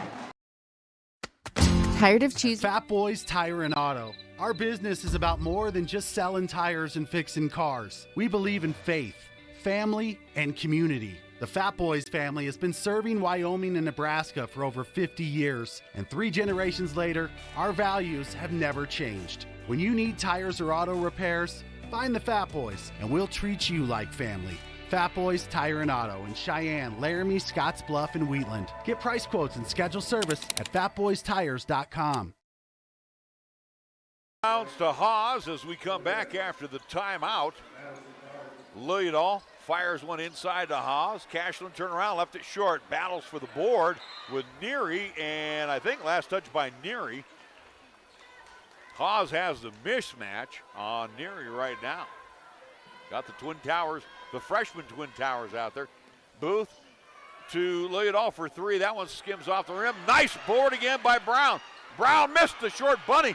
Gets her own rebound, puts it off the back of the iron. No good. Haas comes down with the rebound. She battles with Streets. Both ladies hit the floor, and the foul is going to be on Streets.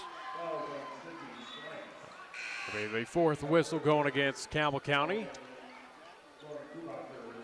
So get a lot of bodies hitting the floor there, trying to get that rebound. That is the 3rd foul on her. Schlabs breaks free, high off the glass, lost the handle with Neary right in her back pocket. What a big bucket there by Brady Schlabs. How about the Lady Thunderbirds lead 36-35? Their backcourt pressure has really intimidated the Lady Camels. Long range three by Millie Riss, and she kind of settles everything down again for the Lady Camels. This team is getting very dangerous from the land of three.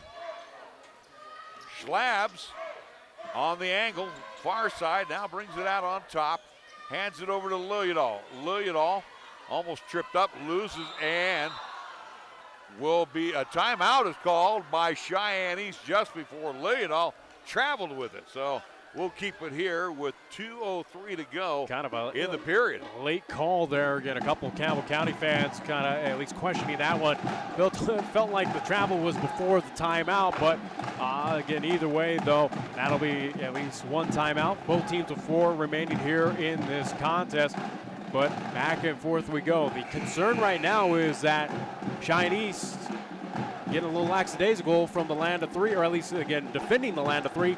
Campbell County is making Cheyenne East pay. They are starting to get red hot from 3-point range. Well, the Lady Thunderbirds have the height advantage down low, but they're not getting any biscuits that way either. Right now, Schlabs is kind of single-handedly taking this team under her wing.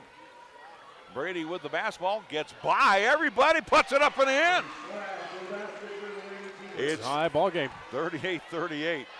Brown tips the inbounds to Liljedahl. Liljedahl to Booth, now to Brown with the left hand off the glass. Good. It's 40-38. How quick this team is on the offense. Bad lead pass from Curtis to Robertson, and it will be out to the Lady Thunderbirds on the turnover. But how about the play of Jade Brown again? Wow. Causes the turnover, gets the bucket. My goodness. Again, Jade Brown, as we talked about, a superstar in the making. Again, she's still got 3 more years here with Cheyenne East. I know there's probably some college coaches right now saying, you sure she's not a senior next year? Down low, Schlabs finds Haas and misses the bunny. You got to be kidding me. That was wide open for Cash, and she couldn't get it to go. Ladke comes down with it quickly. She puts on the break, sends it back out on top. Nice move by Kubacher. Kubacher from 14 off the back of the iron. That is no good. Rebound into the hands of Haas. Quickly to Liljedahl, under a minute to play here in quarter number 3. Bowden trying to get past Ladke with the left hand, throws it up. No good. Rebound again by Brown. Puts it up and in. Count the bucket. She's fouled. As Jade Brown, again, as I alluded to, as we're entering into the second half, again, she's got to make her presence felt on the inside. So far she has here in the third quarter. The foul will be, I do believe, on Curtis. That would be her second. Jade will go to the line looking for the old-fashioned 3 to add to her 8 points, to be her 9th. Shot on the way is good. Trickles on in. And just like that, Lady Thunderbirds up by 4. Cassett has come back in for Cheyenne East. So Jade Brown, again, what can you say? We've seen this out of her throughout this season. Inbounds to Reimer in the backcourt. Again, pressured by Cheyenne East. Reimer finds Riss. Riss hands it back to Reimer. Reimer being harassed by Schlabs. Finally gets it over the timeline to Neary. Neary wants to drive inside, hold everything, and we're going to get I do believe a hand check foul, and that might be on Izzy. So Izzy Long now has picked up her 3rd foul. Team third called against Cheyenne East.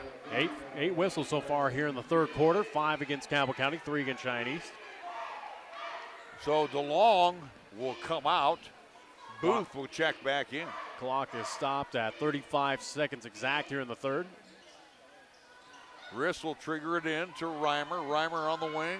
Drives along the baseline. That's cut off by Liljedahl. On a bounce over to Neary with 28 seconds to go. 43-38 our score. Neary drives on Booth, steps back for a long range, and banks it home. How about that? That is what, the 5th three-pointer made here in the quarter? Yes, you're exactly right. And then we're going to get a quick 30-second timeout called by, I do believe, Eric Westling to the Cheyenne Thunderbirds. We'll keep it here since we're close to the end of the quarter, but oh my goodness, you're right. 1, 2, 3, 4, 5 in this quarter. Reimer hit one in quarter number 2, and Curtis hit one in quarter number 3. So they've got 7 rockets into the bucket for Cheyenne East. The only 3s, 2 by Schlabs and 1 by Lilliedal. That is the concern right now, is that this Lady Camels team is becoming red hot from the land of 3. Showcases off right there. Thankfully, though, Cheyenne East with the 2-point advantage and the basketball here. They are some dead-eye shooters, that's for sure. Booth better get it in. She does so to Lilliedal. Lilliedal in the backcourt. Now she will push it over the timeline with about 6 seconds to go. Quickly to Cassett. Cassett holds it up high with 2 seconds to go. Cassett drives in, throws one to the left hand, can't get it to bank. We've completed 3. East 43, Campbell County 41. The final 8 minutes after the 60-second timeout. You're listening to and watching High School Hoops on 1480 KRAE. 17 years in the community and still striving to offer you the best value in a new vehicle. AJ Miller here for Kia of Cheyenne. Take a look at the new 2023 Kia Sorento. With the 2023 Kia Sorento, you have a choice of 3 models, 8 different trims, and 4 different all-weather drive modes. Some available features include 281 horsepower, 20-inch wheels, remote start, and climate control. Come into Kia of Cheyenne, call 775-0123 or go to KiaofCheyenne.com and we'll make it easy.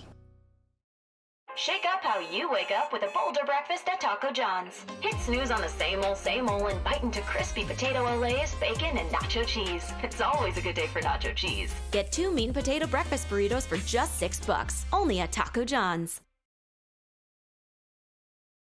Don't fumble with your family dinner tonight.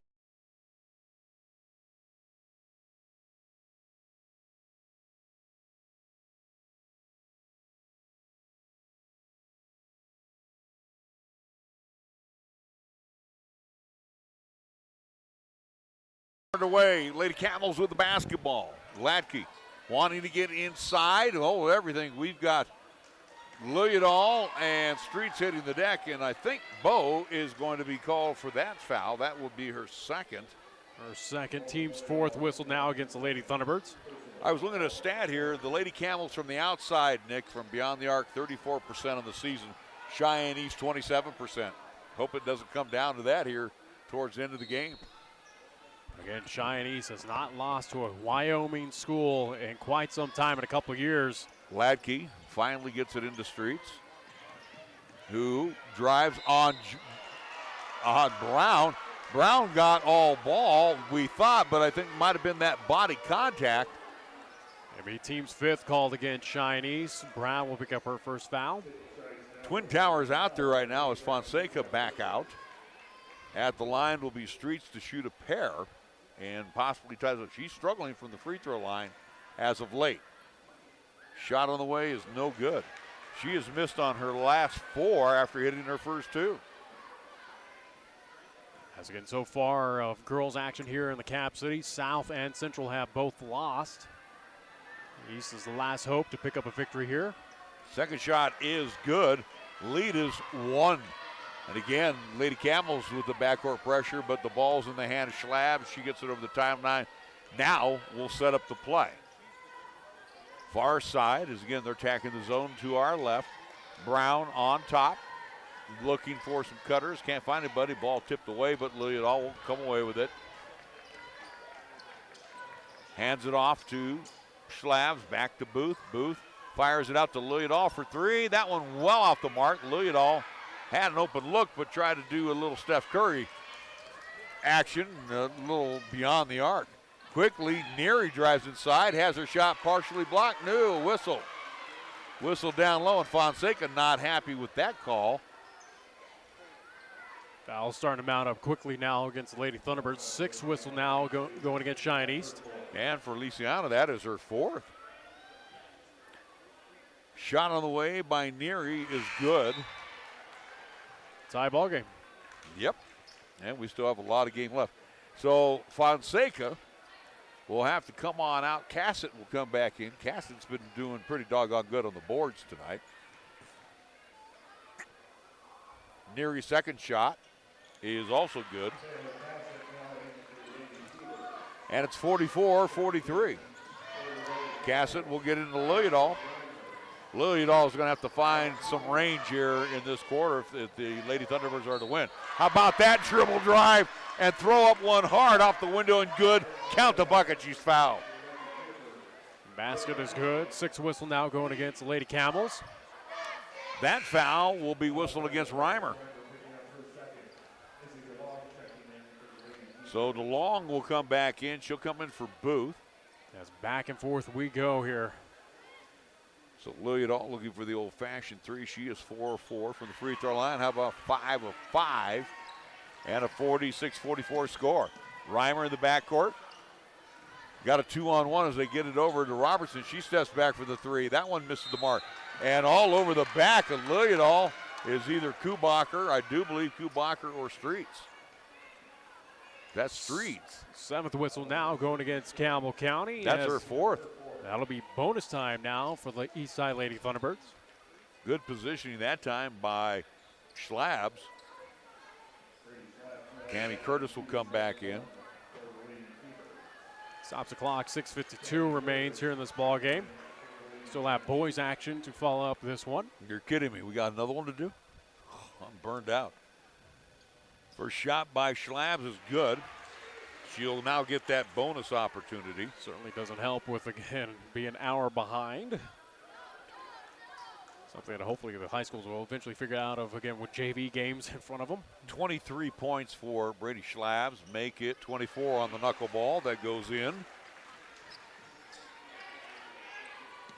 Backcourt pressure again by the Lady Thunderbirds. They'll get it in the hands of Curtis. Curtis on a bounce, down low, off the glass and good. And that is Robertson with the bucket. 48-46 our score. Lilliedale wanting to get inside, throws one up high off the window as she actually bumped into Reimer to draw the foul. Kind of toss that one up, anticipating the foul, and it fell through. Backcourt pressure stolen by Lilliedale for 3. Can't get it to go. Rebound hauled down by Kubacher. She had a good open look for the 3. Again, in the backcourt, the pressure is on. Robertson finds Neary for 3. That one is no good. Brown stretches out for the rebound. Comes away with it into the hands of Lilliedale. We are coming up on the 6-minute mark on the Taco John scoreboard. Quarter number 4, East leads by 4. Now Cheyenne East slowing things down here a bit. Lilliedale hits the deck. Brown comes down with the missed shot and puts it back up and in. When Lilliedale is drawing 2, somebody is open. Backcourt pressure. Curtis into the hands of Robertson. Back to Curtis. Curtis finds Neary on a drive, down low. Kubacher has her shot partially blocked by Brown, misses it, and then gets her own board and puts it back up and in. Lead down to 4 now for the Eastside Lady Thunderbirds. 52-48, 5:20 on the Taco John scoreboard. Schlabs wants to get inside, pull up, Jay, good! Brady Schlabs having a night. Backcourt pressure again to Long. Ties up with Reimer, and it'll be out to Cheyenne East on the possession arrow. Haas will come back in. Massive substitution for the Lady Camels. It looks like Latke's come back in. Riss has come back in. As right now, officials trying to figure out substitutions or at least get that corrected. Yeah, there's 5 on the floor. We've already seen that substitution craziness before. Inbounds by Schlabs, a rare turnover taken away by Riss. She has DeLong to beat, off the back of the iron, no good. Haas comes away with the rebound. Clears it away to Lilliedale. Lilliedale quickly to Schlabs. Schlabs back to Lilliedale. Lilliedale in between the loops. Under 5 to play. Lilliedale drives inside, bumped by Reimer. On a bounce to Brown, who walks with it. Never had possession and took a couple extra steps. That kind of freshman mistake. Turnover by Cheyenne East. Kind of was looking at where she wanted to get the ball to next. 4:50 remains here in this ball game. Latke, she wants to take it inside. Has to pull up, gives it off to Streets, who's back in. Streets off the glass, good. Boy, I'll tell you what, she just muscled that one up and in. 54-50 our score with 4:35 to go. So a lot of time remaining, both teams with plenty of timeouts. Lilliedale. Fonseca will come in on the next horn. to Haas on the high block and over to the back, and I think that might be Adios Streets time. Team's 8th whistled now against the Lady Camels. As that will be her 5th for Streets, who will take a seat. Talk about an enforcer. And I'll tell you what, that's going to be a huge loss down the stretch there. She fouls out with 9 points, but I'll tell you what, it was a very effective 9 points, and just her presence underneath was absolutely just strong. So Haas will hit the first free throw, and right now what the Lady T-Birds are doing are hitting that front side of the one-on-one. Second shot on the way. That one did a little 180 and in. So Fonseca will come in for Haas. Fonseca will play kind of center field right now as the Lady Camels get the ball in to Ladke. Ladke had it knocked away but got it back. And then throws it long and strong over Kubacher's outstretched arms. And out on the side to the Lady Thunderbirds, leading by a half dozen. As Ladke will come out and Neary will come back in. You want to talk about liberal substitutions for these two teams. They keep them fresh. Well, both teams realizing as well, too, that, again, high pace, high action. Also, too, games coming up tomorrow for both teams. Fonseca holds it up high, being guarded by Curtis. Feliciana has the ball knocked away, hands it back quickly to Schlab, says, hey, that's a hot potato, you take it. Schlabs finds Brown. Brown wanting to get inside, takes a little skip hop, can't get it to go, too much English, pulled down quickly by Neary. Neary to Curtis. Curtis fires across the way, far side to Robertson, drives inside along the baseline, draws the bump on, I think, Schlabs. 7th whistle going against Cheyenne East. Bonus time now for the Lady Camels. See, they're going to call that on Peyton Hall. She'll pick up her 4th. Yeah, she'll be out. Stops the clock. 3:38 remains in this ball game. Lilliedall got a short break. First shot on the way off the front of the iron, no good, and that's what's been killing down the stretch here for the Lady Camels.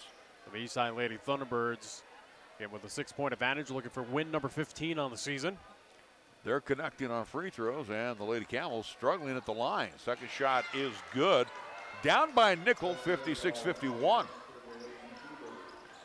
Lilliedall in the backcourt with about 3:35 to go. Ladke on her. Brady gets it over the timeline.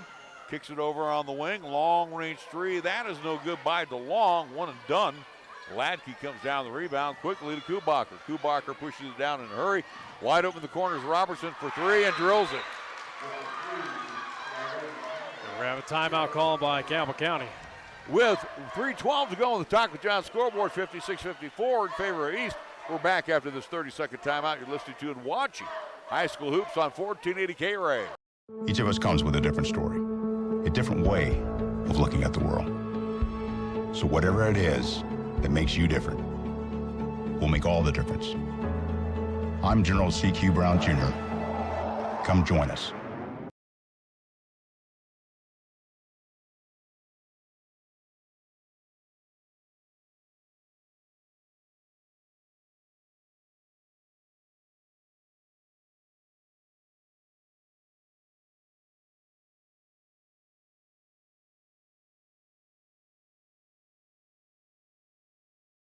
Proietti along with Nick Proietti courtside. Thunderdome, wild one tonight, 56-54. And again, the outside shooting by the Lady Camels, which again does not surprise me, Nick. They've always been good from the outside through the years, and they continue that outside shotgun shooting, and that's kept them in the ball game. They're only down by a deuce, 56-54. Schlabs over the timeline, far side, staying outside the arc, ran into Ladke, loses the basketball. Wrist comes away with it quickly on the lead to Ladke, left it short. Rebound pulled down by Kubacher. Kubacher's pass blocked by Brown into the hands of Lilliedall. Lilliedall quickly to Schlabs as they'll put it into the near court. 2:40 to go now. Schlabs will back it up near center court. Schlabs wanting to get inside, does so, fires one off, banks it off the window and good. How about the night that Brady Schlabs is having right now for Cheyenne East? Riss over the timeline. Riss terminates the dribble, hands it back over to Ladke. Ladke drives inside, travels with it. So for Cheyenne East to get the ball back on the turnover with 2:14 to go. Got to protect the ball at all costs here. Inbounds to Lilliadall in the backcourt. Again, Bo, along with Schlabs, are the ones you want handling the basketball. She gets it over the timeline. Being hounded by Neary. Lilliadall on the bounce to Schlabs. Schlabs with left hand out the window and good. And a quick timeout called by Eric Wessling. We will take a timeout as well. E64. Gillette, Campbell County 54. We're back after this 30-second timeout. A 30-second timeout you're listening to and watching high school hoops on 1480 KRAE. Suddenly it's all so clear with Gill Windows. Your home deserves the very best. That's what we give to you. When it comes to vinyl windows, no need to be confused. We manufacture in Wyoming, build them all right here. 'Cause we know the climate. Suddenly it's all so clear with Gill Windows.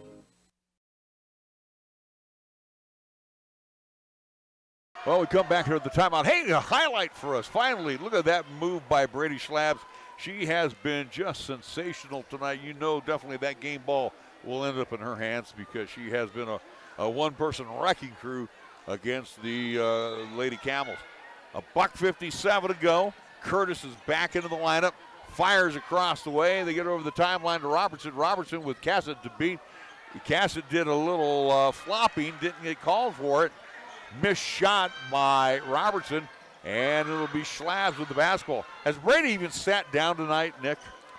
If she has, it's been for a few short seconds, it feels like. Lilliadall drives along the baseline, and then on the block, either Neary or Curtis. It'll be ninth whistle now against the Lady Camels. So it'll be Neary picking up the foul. That will be her second. Clock is stopped at 1:34. East leading 60-54. Boy, it'll be nice to see these two teams hook up again. Which again, first shot is good. Which again, they might possibly coming up in the East Regional Tournament. And you may see them in state. There's a good possibility. Again, 4 teams from East, at least from the East, and same with the West. Match up at Casper coming up in about 5 weekends. Yeah, the home cooking right now for the Lady Thunderbirds is panning out as Lilliadall drills both free throws. Ladke in the backcourt to Neary. Neary to Riss. Riss over the timeline. Pulls up outside. Ball knocked away from Curtis, and then she'll foul Schlabs in the backcourt. That could be double bonus time. It will be, as that will be the 10th whistle going against Campbell County. Double bonus now for Cheyenne East. 3 on Curtis. Stops the clock with 1:23 left to go. 1:23 on the Taco John scoreboard. Eric Westling pacing like an expectant father across the way over there. First shot on the way by Schlabs is good. Oh my, what a night. Now a 9-point lead for Cheyenne East. Again, final score may not indicate again how close this game has been for almost about a good, 30, 29 minutes. Second shot by Schlabs is no good. And Brown battles for the rebound, knocks it away. That's one of the rarities for Schlabs tonight. And here in the quarter alone, she has 9 points.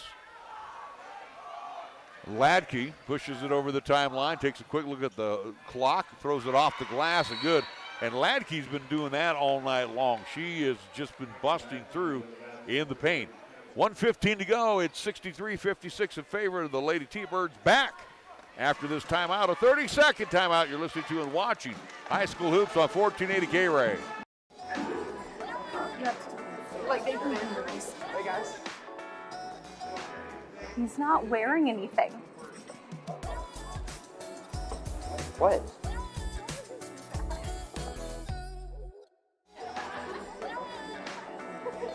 Hi, I'd like to order a hot chocolate, please. What? Are you...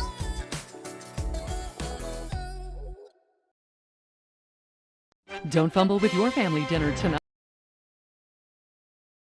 Unofficially for Brady Schlaps, 31 points. She has just about half of the East High points tonight. Wow. What a superstar right there, and she's only a junior. It'll be Izzy DeLong to trigger it in with 75 seconds to go. She gets it into Lillian all in the backcourt. Again, East in the double bonus situation. They'll get it to DeLong.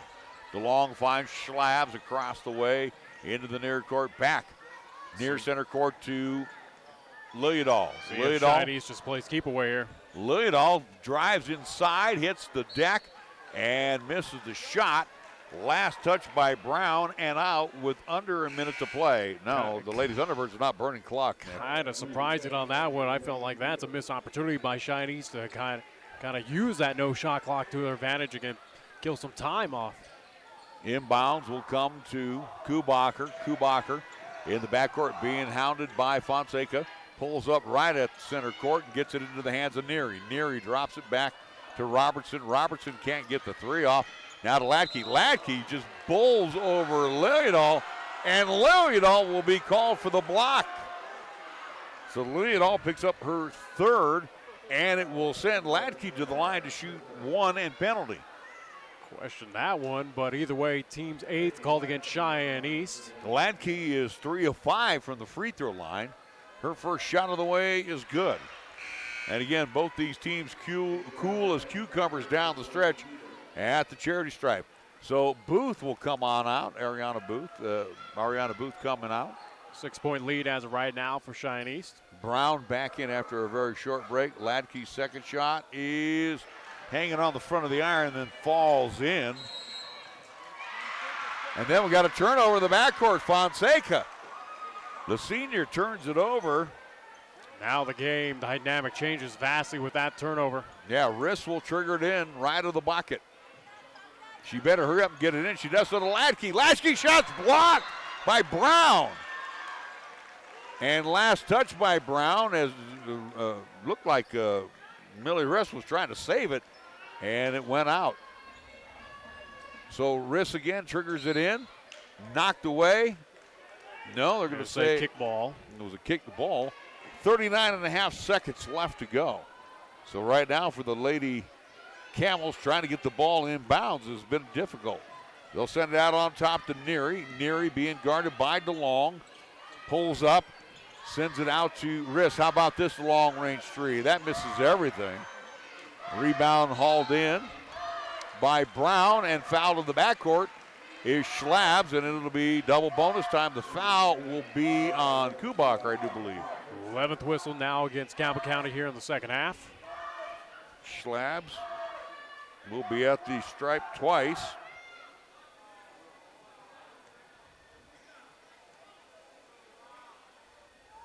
First shot on the way is good. Cheyenne East a little careless here down the stretch, trying to close out this ball game. A couple turnovers. Again, the at least offensive ball handling, again, just going straight to the hoop where, again, should have killed more time off the clock. Reimer back in. She's been killing the Lady Thunderbirds from the outside. Schlabs hits both free throws. She has 33 of the 65 points. Yeah, more than 50% of the points tonight.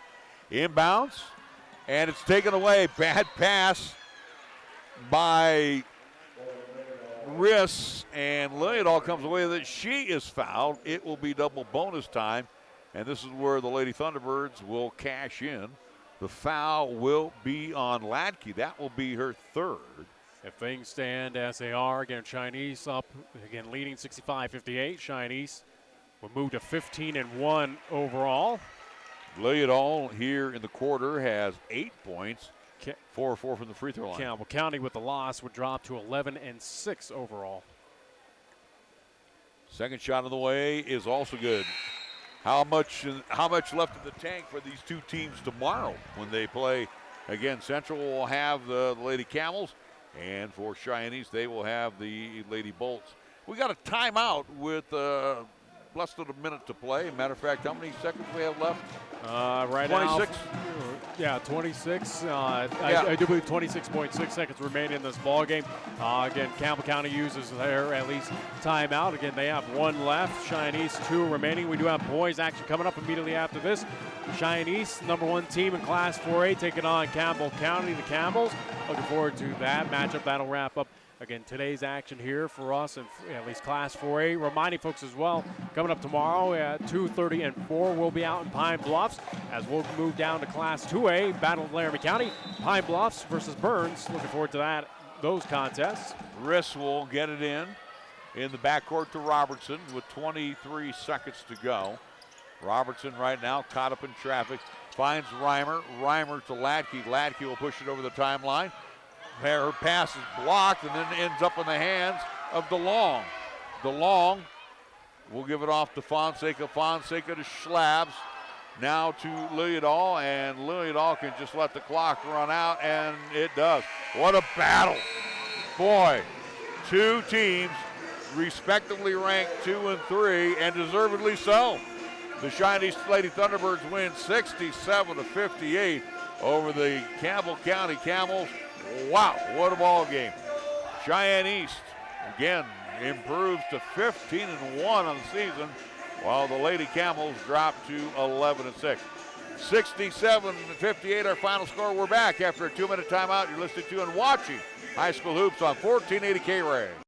Don't fumble with your family dinner tonight. Score extra points at Two Doors Down. Two Doors Down is wired for football season and with a menu that won't penalize your pocketbook. Two Doors Down menu selections are perfect for the active family, from gourmet burgers and bottomless fries to soups and salads to the all-new platters and, of course, your favorite beverages. Tackle your family's cravings tonight at Two Doors Down, 118 East 17th Street. For full menu and specials, go to twodoorsdown.net. Two Doors Down, flippin' great burgers since 2009. Wyoming owned and operated since 1971, Burns Insurance is Wyoming's right choice for your insurance needs. Burns Insurance is a trusted choice, full-service, independent insurance agency offering a full range of commercial, agricultural, and personal insurance products through many national and regional carriers. Let our friendly, experienced agents help you find the right product at the right price for your asset protection. Buy the policy, get the agent at Burns Insurance, your right choice. Find Burns Insurance on Facebook or at burnsia.com.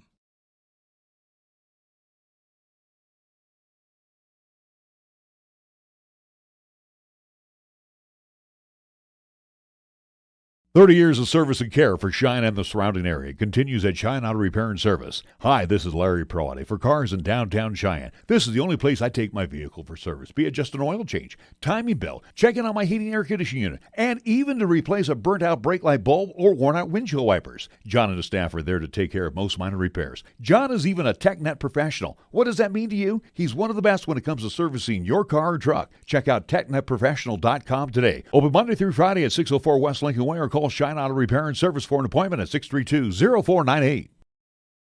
East High Lady Thunderbirds win 67-58. What a wild one tonight here in the Dome. Again, final score does not indicate again how exactly close these two teams fought it out for the entire 32 minutes. Again, we had at least a little scare there for about 30 seconds remaining in that fourth quarter. Again, Campbell County, give them credit, gave everything they could give against the Shiny team, trying to pull off the upset. And the Campbell County as well too had a couple leads during this contest. So again, give credit to the Lady Camels. They are a team. Keep an eye out on the Northeast quadrant. They're number 3 in Class 4A for a reason. That's a team that, again, don't want to really face again coming up in the East Regional. No, not at all. All right, let's take a look at Cheyenne East for the night. They scored 17 in quarter number 1, 8 in quarter number 2, 17 in quarter number 3, 25 in quarter number 4. But most importantly, Nick, from the free throw line tonight, if I'm looking at this right, I'm looking at the Lady Thunderbirds only missed 4 free throws all night long. 4 free throws. So again, just impressive. 1, 2, 3, 4, 5, 6, 7, 8. 9, 10, 11, 12, 13, 14, 15, 16, 17, 18, 19, 20. They're 20 of 24 for the free throw line. That is a sensational mark. So for the East High Lady Thunderbirds, 17 in quarter number 1, 8 in quarter number 2, 17 in quarter number 3, 25 in quarter number 4. They were led tonight by Brady Schlabs. I have her down for 35 points. Sounds about right. 18 points for Bo Ligadall. And again, I want to make sure my numbers are right because, I take a little pride when I do my work here. 9 points for Jade Brown. I think and again, Ligadall and Schlabs, the way they handle the basketball, we've come to know and expect that from them. I think the job that Jade Brown did, especially when Fonseca got in a little bit of foul difficulty. She's kind of the unsung hero, in my opinion. She definitely is one of the unsung heroes tonight. So 9 points for Jade Brown, 3 points for Fonseca, 2 points for Cashlyn Hobbs. Surprisingly enough, and she got in a little bit of foul difficulty, Izzy DeLong did not score, but just when she's on the floor, she's a very special person for the Cheyenne Lady Thunderbirds. So, again, Taylor Cassidy did not score 2. Taylor also had a lot of boards for the East High Lady Thunderbirds. Take a 60-second timeout. We'll take a 60-second a 2-minute timeout. Yes, we got senior, at least, acknowledgement here for the men's basketball squad. Take a 2-minute timeout. We'll come back and we'll check on the Lady Camels of Gillette after this 2-minute timeout. You're listening to and watching High School Hoops on 1480 KRAE. Chick-fil-A at Windmill and Del Range across from Powers Field is a proud sponsor of our high school and LCCC student athletes. Chick-fil-A always offers 2 convenient drive-through lanes to pick up your order if you are on the go. Plus, they have an excellent dining room for the whole family. And remember to order ahead. Use the Chick-fil-A app on your phone. Stop into Chick-fil-A today, open Monday through Saturday, where you can enjoy breakfast, lunch, and dinner. Your home for the real chicken sandwich taste. Chick-fil-A, Windmill and Del Range. Wisdom, expertise, compassion, qualities that are the foundation of Cheyenne Urological, with their experienced doctors and their highly trained staff providing top quality treatment for prostate cancer, urinary tract infections, kidney stones, impotence, and incontinence. You can trust Cheyenne Urological to give you the highest quality urinary care. Now offering the latest in robotic surgery, call Cheyenne Urological at 635-4131. That's 635-4131. Larry Proietti for Cheyenne Pack and Ship. Remember, Jeff and his expert crew will make sure your package is prepared with the most professional care and will arrive to its destination on time. Cheyenne Pack and Ship offers many other specialty services as well, including private mailboxes, notary services, fax, email, copy services, and courier services. Big or small, they pack and ship it all. Cheyenne Pack and Ship at 3901 East Pershing Boulevard. Call for more information at 307-632-9600. At the Cheyenne Regional Heart and Vascular Institute, you're welcomed with the warmth of a community hospital and cared for with help from the most advanced technology in the industry. With our full spectrum of in-house heart services and procedures, you can get the treatment you need, recover, and get right back out there, all while remaining close to home. Find out more at CheyenneRegional.org/heart. Before we get into the numbers for the Lady Camels, you have an updated score out of the field house? I have 2 updated scores. Hit As me. again, we have Cheyenne South in action as both girls, again, for Cheyenne South and Cheyenne Central losing to Sheridan and Thunder Basin earlier. For the guys' action right now, we'll start with Cheyenne South over at Fight Bison Gymnasium. Cheyenne South hosting Sheridan. The Bronx were the number 3 team here in Class 4A. Sheridan leading this, at least, contest at half. Sheridan leading 35-21. Also 2 at half, Cheyenne Central at the field house. They are number 4 in the, at least, Class 4A Wild Preps poll. They are taking on number 5, Thunder Basin. Thunder Basin leads that game 20-17. So right now, the Northeast, outside of, again, 1 loss here against Cheyenne East on the Lady Thunderbird side, it's looking like Northeast is making their presence felt here as they travel down to the Southeast Quadrant and take on, again, South and Central this Friday night. They haven't been able to break through Cheyenne East, and that's a good sign. All right, let's look at the numbers here for the Campbell County Lady Camels. 10 points in the first quarter, 14 in quarter number 2, 17 in quarter number 3, and 17 in quarter number 4. They were led tonight by Remy Ladke with 11 points, 9 points for Alexis Reimer. seems like she had a lot more as she was hitting from the outside. 9 points for Sydney Streets before she fouled out. 8 points for Kaylee Neary. Half dozen for Lauren Kubacher. 5 for Cammie Curtis. That is one of the keys right there, Cammie Curtis. They held her in check tonight. And 4 points for Millie Riss. So that is your scoring. It's a balanced scoring sheet for the Lady Camels. And again, if you take away the 35 points by Brady Schlabbs, you would look at a clock cleaning by the Lady Camels. That's the kind of score sheet you want to see each and every night. But for Cheyenne East, they do pick up the victory. Final score tonight, 67-58. You're going to take a 3-minute timeout. Let me take a 3-minute timeout this time, and we'll stretch our legs. We'll be back with, we're getting ready for the nightcap. Cheyenne East and the Campbell County Camels. We're back after this 3-minute timeout on 1480 KRAE. At the Cheyenne Regional Heart in the 1960s, Bruce Lee said, "Be water, my friend." The meaning of that advice has been debated ever since. Here at First Tier Bank, we believe he meant that preserving your liquid assets in a high-yield money market account can get you a decent yield on your funds while maintaining your liquidity in choppy financial markets. We've got some of the best money market rates around, and we'd like to invite you to be water and make your liquid assets work for you. Stop by or call First Tier Bank today with 2 locations to serve you at 1508 Stillwater Avenue and 1800 Cary Avenue in downtown Cheyenne, or check us out at firsttierbanks.com. First Tier Banks, member FDIC. Visit Halliday Subaru in Cheyenne. At Halliday Subaru, you'll find one of the largest Subaru selections in Wyoming, always at low Halliday common sense prices, including the most popular Subaru models like Outback, Forester, and the Ascent. View lease and finance specials online at HallidaySubaru.com. Then visit Halliday Subaru, Westland Road, Motor City, Cheyenne. Experience the Halliday difference, the beginning of hassle-free driving. Come see how the Halliday difference can make a big difference for you. The Halliday difference. For nearly 30 years, family-owned and operated Lennox Auto Body, along with the Auto Glass and Detail Center, has been serving our community with quality and customer satisfaction. It's a pretty simple drill. When you want it done right the first time, call Lennox Auto Body for an appointment at 307-634-6608. Lennox Auto Body at 1020 Dunn Avenue. And the Auto Glass and Detail Center. Remember, it's not clean until it's Lennox clean at 617 East Pershing Boulevard. Lennox Auto Body. No shortcuts, no compromise. Are you looking for a pharmacist who will actually take the time to talk to you? Then come to Medicap Pharmacy. We're dedicated to healthcare only, which means we'll fill your prescription quickly, and then we'll make time to listen, answer your questions, explain your prescriptions, and tell you about possible drug interactions. Medicap Pharmacy. We'll always make time for you. Medicap Pharmacy, 1947 Bluegrass Circle, next to Texas Roadhouse in Cheyenne. Or call 635-3712.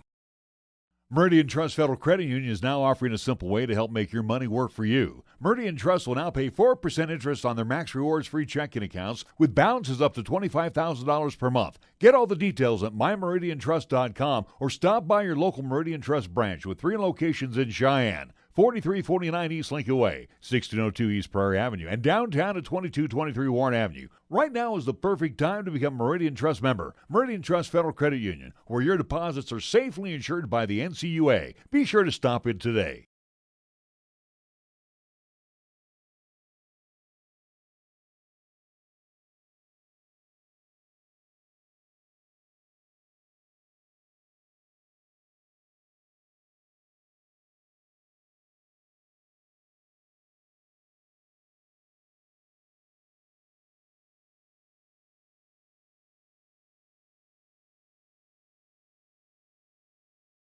Welcome you back to the Thunderdome. Again, the Lady Thunderbirds setting the table for the boys, winning 67-58. Not going away, but nonetheless, a 9-point victory is a pretty doggone good victory against a quality team like the Lady Camels. For the Cheyenne East Thunderbirds, well, Nick, I think even though we don't have Rusty Horsley joining us on our pregame show or even when we had him at halftime because of all the pomp and circumstance going on, for this Cheyenne East Thunderbirds team, I think they passed the acid test last week. I hope they've got gas in the tank. They got tested. They certainly got tested, and we shall see. Again, I think same with Campbell County here, as we mentioned with the Lady Camels, same with the Camels here. Again, don't overlook the record. Don't overlook the fact of where they are right now in the Northeast Quadrant. That, again, this Camels team, I think, is a lot more impressive than their 6-10 overall record. So, again, they're going to bring a lot of heart, a little fight. Again, this is an aggressive, speedy bunch, and again, they have some height and size as well, too. So this should be interesting. Cheyenne East, that is still trying to figure out the void right now. That is Coulter McAnally. Again, Coulter McAnally out for the season, again, with the injury. So they're trying to figure out who's going to be that next guy to step up in his place. So for Cheyenne East, still trying to figure that thing out right now. And, you know, it's going to be a tough one. I think that whoever comes away with this victory, similar to the girls' contest, it's going to be a close one. It could come down to the final possession. And Bubba Latke is the head coach of the Campbell County Camels as he's talking with Rusty Horsley across the way. Matter of fact, let's, if you're ready, I'm ready. Let's do the starting lineups. All right, let's take a look at the Campbell County Camels starting lineup. As Nick mentioned, on the season right now with the Camels, and I've got all that numbers here in front of me. The Camels are 6-10, 1-2 in the conference. This is the way they're going to come out with 3 seniors and 2 sophomores. This will be the tentative starting lineup. Again, our friends over on the radio side gave us one wrong one last time, but this is the way they should be coming out. And looking at the lineup here, we will see in the backcourt, it'll be 5'10" senior Cody Klein. He'll be joined by 6'2" Lane Latke. He is a sophomore. Along the wing will be Mason Drew, who is a sophomore. He's 6'3". He'll be joined by Nash Luchin, who is a senior. And in the middle will be Jeffrey Pelton. He's a 6'5" senior. So it's Luchin along with Klein, Pelton, Drew, and Lane Latke. Yeah, they just continue to come out of the woodworks there in Campbell County and get Bubba Latke. More and more, they kind of multiply. It's interesting, yeah, without a doubt. Again, with the Latke name, again, well known up there in Gillette. Again, Latke Stadium, Memorial Stadium, again, home to the Gillette Rough Riders, which again is home to the regional tournament once again for baseball, but that is in a couple months from now. But again, you went through the Camels starting lineup, Cheyenne East. Again, the Eastside Thunderbirds very quickly, 14-2 overall. They are the #1 team in Class 4A in the Wild Preps media and coaches poll. So for Cheyenne East, they again come out like this. They're going to line up, well, pretty much the same way. Post Coulter McAnally. In the backcourt will be Garrett Schlavs. He's a 6-foot senior. He'll be joined by 6-foot junior Drew Jackson. In the middle will be 6'6" senior Kaiser Jolly. At one wing will be Cam Hayes. He's a 6'3" junior. Nathan Mirich on the other wing.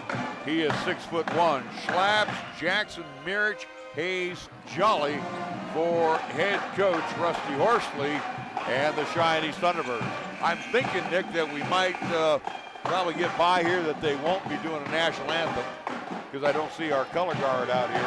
I think so. But what they will do, they will dim the lights in just a little bit as we'll get ready for our second contest. Again, East Lady Thunderbirds have won. The Cheyenne Central Ladians have lost, and the Lady Fighting Bison have lost. Right now, we're looking at both the Bison as well as the Indians losing. Trailing at half, yeah. So again, not looking like a great homestand right now for our Cheyenne teams. Again, the lone win right now is the Cheyenne East Lady Thunderbirds defeating the Lady Camels just a few moments ago. And again, how close that game was, again, does not indicate the final score. Give credit to Campbell County, the Lady Camels. They are a threat, again, here in the Eastern Conference. Be interested to see how they fare at the East Regional coming up in about, 3 weeks, 3 weekends away up there at Natrona County. So looking forward to that. But here, this contest, boys action, Cheyenne East, who's had their struggles of recent as well, as I do see the color guard right there. Again, we will see Cheyenne East how they fare at home. If they could be, again, that second Cheyenne team to get it done here, at least this Friday night, against this Northeast Quadrant opponent. And we do want to mention tomorrow we will step out of the 4A ranks. We will move to 2A And again, the I-80 Eastern County clash between Burns at Pine Bluffs. And that one split the last time we were in Burns. Ladies won for the Bronx. And on the guys' side, it was the Pine Bluffs Hornets running away and hiding from the Bronx. I mean, defensively, they were just a juggernaut against the Bronx. So something tells me, again, we might have a repeat of that coming up tomorrow afternoon, live from Pine Bluffs again for the Burns Lady Bronx. They I do believe, got a win tonight at home at Burns. Again, they've been elevating their game. Pine Bluffs Lady Hornets didn't play the entire weekend, at least last weekend. Lady Hornets have had their struggles. Pine Bluffs, they didn't play as well too, but again, they are the number one team in Class 2A, taking on a Burns team on the boys' side that has had a lot of struggles. Again, they lost, I think, 79-18 against Douglas out of Class 3A. That was their final contest of last weekend. So again, we'll see how things shape up in the Battle of Laramie County coming up tomorrow afternoon, 2:30 and 4, and we'll have those games here live, 1480 AM, 101.1 FM, 1480KRAE.com on the audio side, and video live streaming as we do on the 1480 KRAE YouTube channel. All right, we're going to get a chance to break away, and we'll make this a lengthy break once again. Again, thank you to all our fine sponsors. Couldn't do these games without them.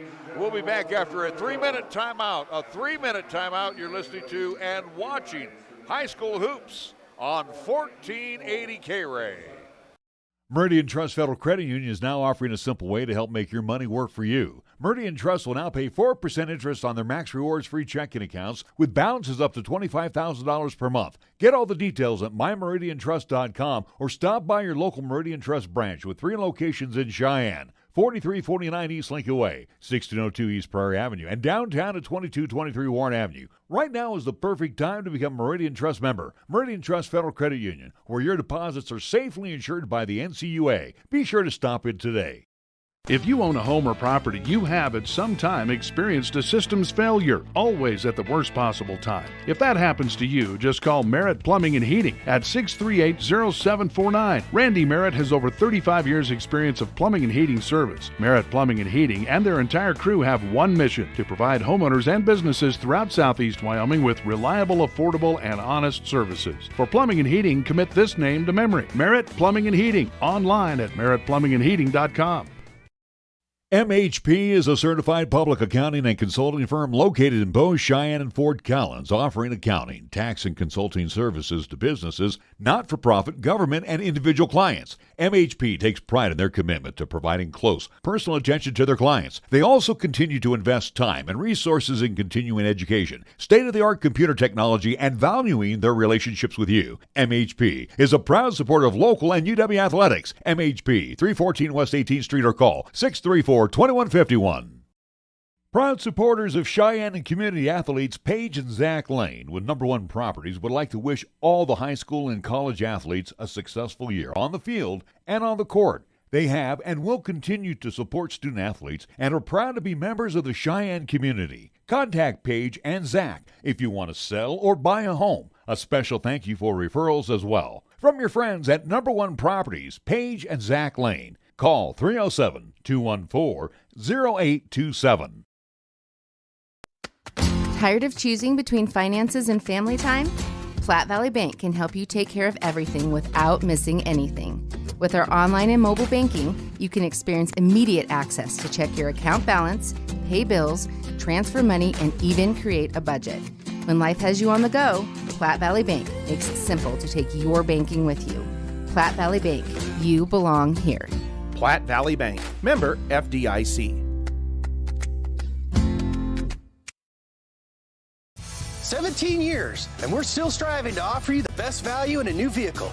I'm AJ Miller here at Kia of Cheyenne. Come by and see the new 2023 Kia Sportage. 3 models and 7 trims available with powerful engine options, premium interiors, and on-demand tech features. Kia gives you more with an industry-leading warranty and roadside assistance from over 17,000 providers. Come into Kia of Cheyenne, call 775-0123 or go to kiaofcheyenne.com and we'll make it easy. Again, Nick, in that black jersey, the travel jerseys with the Camels across the front, gold numerals. Seems like the alternates again, compared to what we're used to, like the purple at least color, but Either way, again, similar with the girls, at least done as we just saw minutes ago. For the Cheyenne East Thunderbirds, they'll be again in the home whites, blue numerals, black outline. Again, that's the powder blue numerals. So again, for Cheyenne East, and I think too, what we're going to see probably for the early part are the seniors going to start for Cheyenne East. That's usually what Rusty Horsley will do on senior night. So, but again, the 5 that I read off, that is your starting 5. So let's see who will come out. There you go. So again, as Rusty Horsey will go with the senior lineup coming out of the box. Well, I know Coulter McAnally's not playing tonight. So, but we'll see if he does start, and again, for the Cheyenne East Thunderbirds, the key tonight, and I think that this is the main part of this game, you got to play a clean basketball game. Yeah. I think plain and simple, yeah. If you can play clean, I think you'll be in pretty good shape. Again, avoid turnovers. Again, I think the key for Cheyenne East, we talk about it every time we've seen the Thunderbirds team, and it starts with Kaiser Jolly, who's getting announced right now. He's got to make himself at least present on the inside. He's got to use that height. He's got to use that body. He's a big guy for Rusty Horsley. He's kind of, a lot of teams have found a way to keep him quiet on the inside, so that's kind of the concern right now. And again, hope to see that if he can step things up. They are going with the original starting lineup. Thank goodness, man. It was going to make me look pretty stupid there. As I say, Coulter McAnally again has been shut down for the season, so there's no way he can tip off. So again, looking at the numbers on the floor for the Campbells, Lane Latke, along with Nash Lutgen, Cody Klein, Jeffrey Pelton, Mason Drew, Jackson, along with Schlabs. We see Jolly, Mirich, and Cam Hayes, and we are ready to put the ball in play. It'll be East basketball into the hands of Mirich. We're off and running here in the Thunderdome. Inside, they'll go to Jackson. Jackson fade away from 15, doesn't go. Rebound hauled down by Drew. Drew quickly will get it into the hands of Pelton. Pelton, now they go inside to Drew. Drew over Schlabs with a mismatch, and he'll put it up and in from short range. East going left to right across your radio dial, as well as your video live stream. Mirich drives inside and will draw the game's first whistle. Body contact. I think that might be on Luchin. The first team foul, as you alluded to, against Campbell County. Stops the clock at 7:23 to go here in the first quarter. Again, 8-minute quarters here in the guys' game, similar to the girls. Sorry, that's going to be called on Drew. Mirich's first free throw attempt is no good. I do believe I saw in attendance Cheyenne East alum, sponsor of the James Johnson Winter Classic, the James Johnson. Second shot on the way is good. And well, you guys know each other. Went to school together, right? This is true.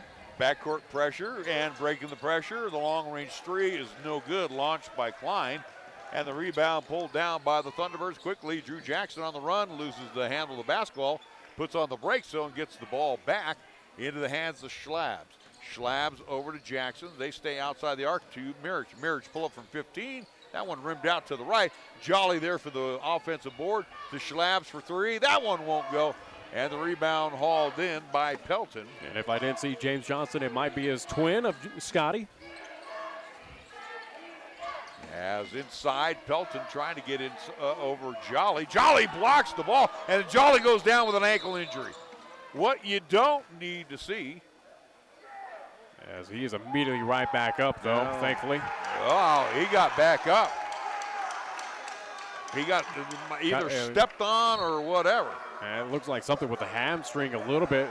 Either way, it looks like he's going to be okay. So on the turnover, East basketball. Looked like a little bit of the adrenaline helping him get up immediately. I'm sorry on the missed shot. Down low, Jackson works himself free, and Schlabs with the assist. And East now up by a count of 3-2. Pelton brings it over the timeline. They look pretty big. Pelton outside the arc, fires across the way to Drew. Drew pull up from about 17. That's good, Mason Drew. Schlabs will push it down. 6-minute mark on the Taco John scoreboard. Hayes to Jolly for three. That one a brick. Battle for the board between Jackson along with Klein, or Latke that is. As we'll have a jump ball and again possession arrow in favor of Campbell County, even though the possession arrow here on the board is not working. Eastside Thunderbirds will bring in Brendan Bowman, the junior, as he will come on in. So right now, as officials pointed out on the board, at least on the floor, that again possession arrow was never turned on. Now it is. Now it is, yeah. Well, with Jolly going down, don't know what, I don't know if he headed off to the locker room. I don't see him on the bench right now. Over the timeline is Pelton. Pelton inside with the left hand off the glass and good. And just like that, 3-point lead early on for the Camels. Jackson, he's grabbed en route to the bucket. Wow, I'll tell you, the speed of Drew is just truly remarkable. Second whistle going against the Camels there. The foul will be on Cody Klein. And that'll send Jackson to the line to shoot a pair. So if you want to run with these, they've got the speed to burn on the floor. First shot is good.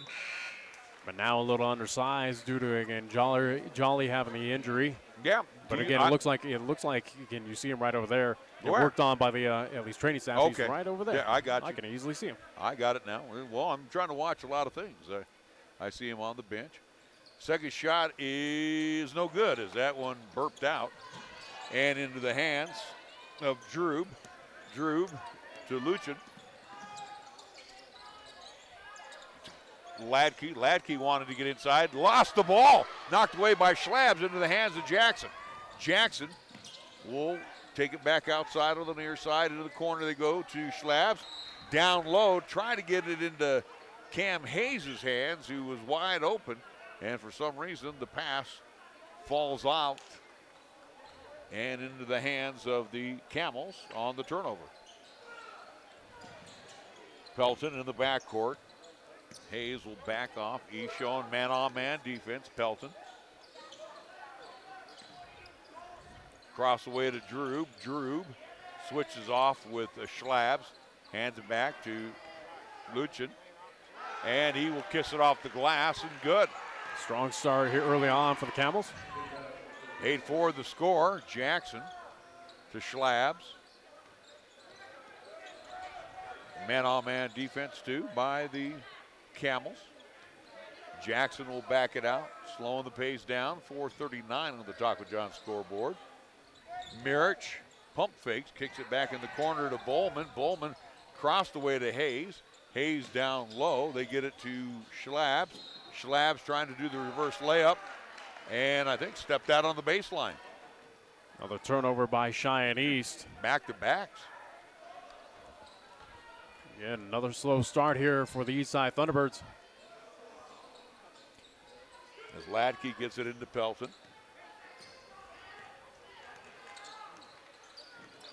Pelton into the near court. Drew at the high block. Fakes the handoff. Steps back to the top of the key. On a bounce, gets it over to Pelton. Pelton wanting to get inside. He does so. Throws one up and in. Pelton, here the quarter, has 4. Bowman has the ball knocked away and taken away by Luchin. And then him and Schlabs battling right here in front of the table. And it's going to be last touched by the Camels. Cheyenne East is getting a benefit on that one. Chance for them to get back into this ball game. T-Bird's been stuck on 4 for a while, haven't they? 6-point lead right now for Campbell County. 10-4. Bowman, Hayes, now to Mirich. Back on top they go to Hayes. Hayes is their big guy now at 6'3". Jackson finds Mirich. Mirich on the wing, now wants to get inside. Uses the body high off the window, but draws the foul, and that'll be on Ladke. Third whistle going against the Camels. All fouls called here so far in the first quarter have gone against Campbell County. I'm sorry, that's Rylan Robertson who's checked in. He's a 6-foot sophomore. So he'll pick up his first. It'll send Nathan Marriage to the line to shoot 2. First shot is good. He's got 2. That'll end the scoring slump for Cheyenne East. If he can convert on this free throw, he'll be tied with Jackson as the point leader, with each having 3 and all 6 of the points. And he does so. 3 of 4 from Mirich, and it's a 10-6 score. Pelton into the near court. Again, attacking the zone to our left. Bad pass taken away by Jackson. Bounces off the official. And too bad for Drew, because that would have been easy money. But he gets it up and in and draws the foul. Wow. Was that the weirdest sequence right there? Jackson hitting the bucket. We'll certainly take it as a benefit. Cheyenne East can count the basket. It's good. Foul going against Campbell County, their 4th. That'll be on Lane Ladke. As he'll pick up his first foul. Joey Rail will come in. Rail, 5'10" senior. Jackson looking for the old-fashioned 3, and he will convert. Mirich will come on out. Schlabs also checks back in. After the slow start, how about for Cheyenne East, only trailing by 1 point here? Yeah, and you still have your big guy who's only played, about a minute of this game. Ladke over to Drube, the sophomore, and good lineage on that Drube side as well, too. Basketball in the community of Gillette. On top, Luchin wants to drive inside, kicks it back out to Ladke, 2:40 to go. Long range 3, that is no good. Into the waiting arms of Schlabs. Schlabs on a bounce pass. Jackson can't come away with it. Saved by Rail. Unfortunately, Rail is touching the baseline. Mirich will come in for Hayes. Clock stopped here at 2:32 in the first quarter. Again, Cheyenne East trailing by 1. Campbell County leading 10-9. Again, fouls as well, too. Again, a discrepancy. Again, all 4 have gone against the Camels here. Yep. Pelton gets it over the timeline. Takes it inside, hold everything, a whistle. As that'll be the first foul going against, I believe it will go against Cheyenne East. Yeah, it'll be on Mirich. Mirich on the block. You got it right now. You got to look at Rusty Horsley. He may have a lot of white jerseys there, but he doesn't have a lot of veteran options right now. That bench that is very limited right now, especially with the injury to Coulter McAnally. First shot on the way is good by Pelton. As you don't see Jolly anywhere. First shot is good. Last we saw, he was being worked on the table, right? Not anymore. Second shot.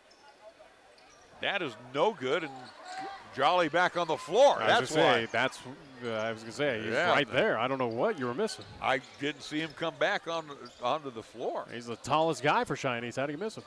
Schlabs along the baseline. That's good to see Jolly back in the game. Well, I'm doing all kinds of paperwork here too, Nick. Schlabs taking it inside, left it short. Rebound pulled down by Drew. Quickly into the hands of Robertson. Robertson to Klein. Klein, did he travel with it? Yeah, it looked like the brakes were giving out on him. As he will travel with it. Like the shoes, though. Another turnover by Campbell County. Those are minute 50 remaining. Cool shoes.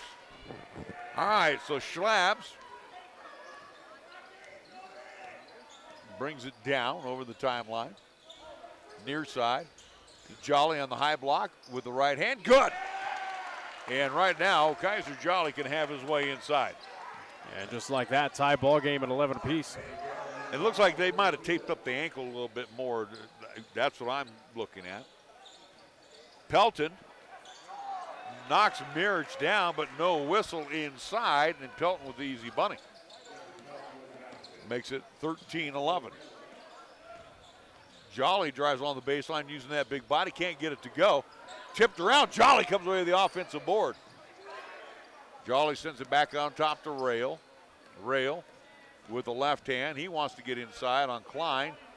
Throws it up with the left hand, that won't go. Rebound pulled down by Jolly. He'll put it back up and in, and he's just working over Pelton down low. And that's what I asked for as we previewed this contest, is Jolly to make that presence inside, and so far he has, especially returning from the injury.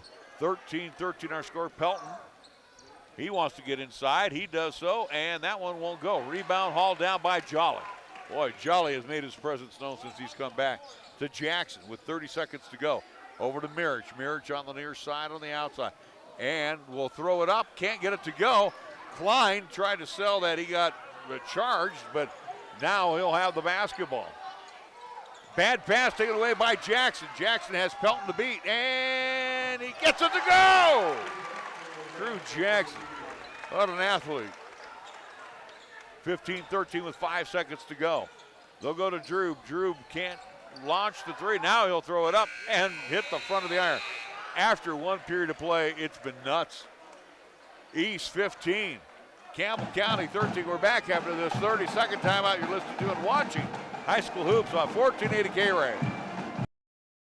With 6 crunchy beef tacos plus a pound of potato olays, our 6-pack in a pound is perfect for date night, movie night, 1,000-piece puzzle night, camping, tailgates, or any day that ends in Y. Get $2 off the 6-pack in a pound, only from Taco John's. Each of us comes with a different story, a different way of looking at the world. So whatever it is that makes you different will make all the difference. I'm General C.Q. Brown Jr.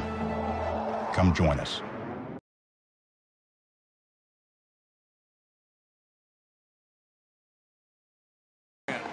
Got to help me out sometimes when I've got my head down. I do not want to hear that and complain again, as I am busy doing with other things. So yeah, but I never saw. I saw Jolly last on the table being worked on. I thought you just had a senior moment because again, he was right there. He's the tallest cat on the floor for Cheyenne East, and thankfully he is back out there for Eastside Thunderbirds. Yeah. And again, in a big way. Again, making himself felt.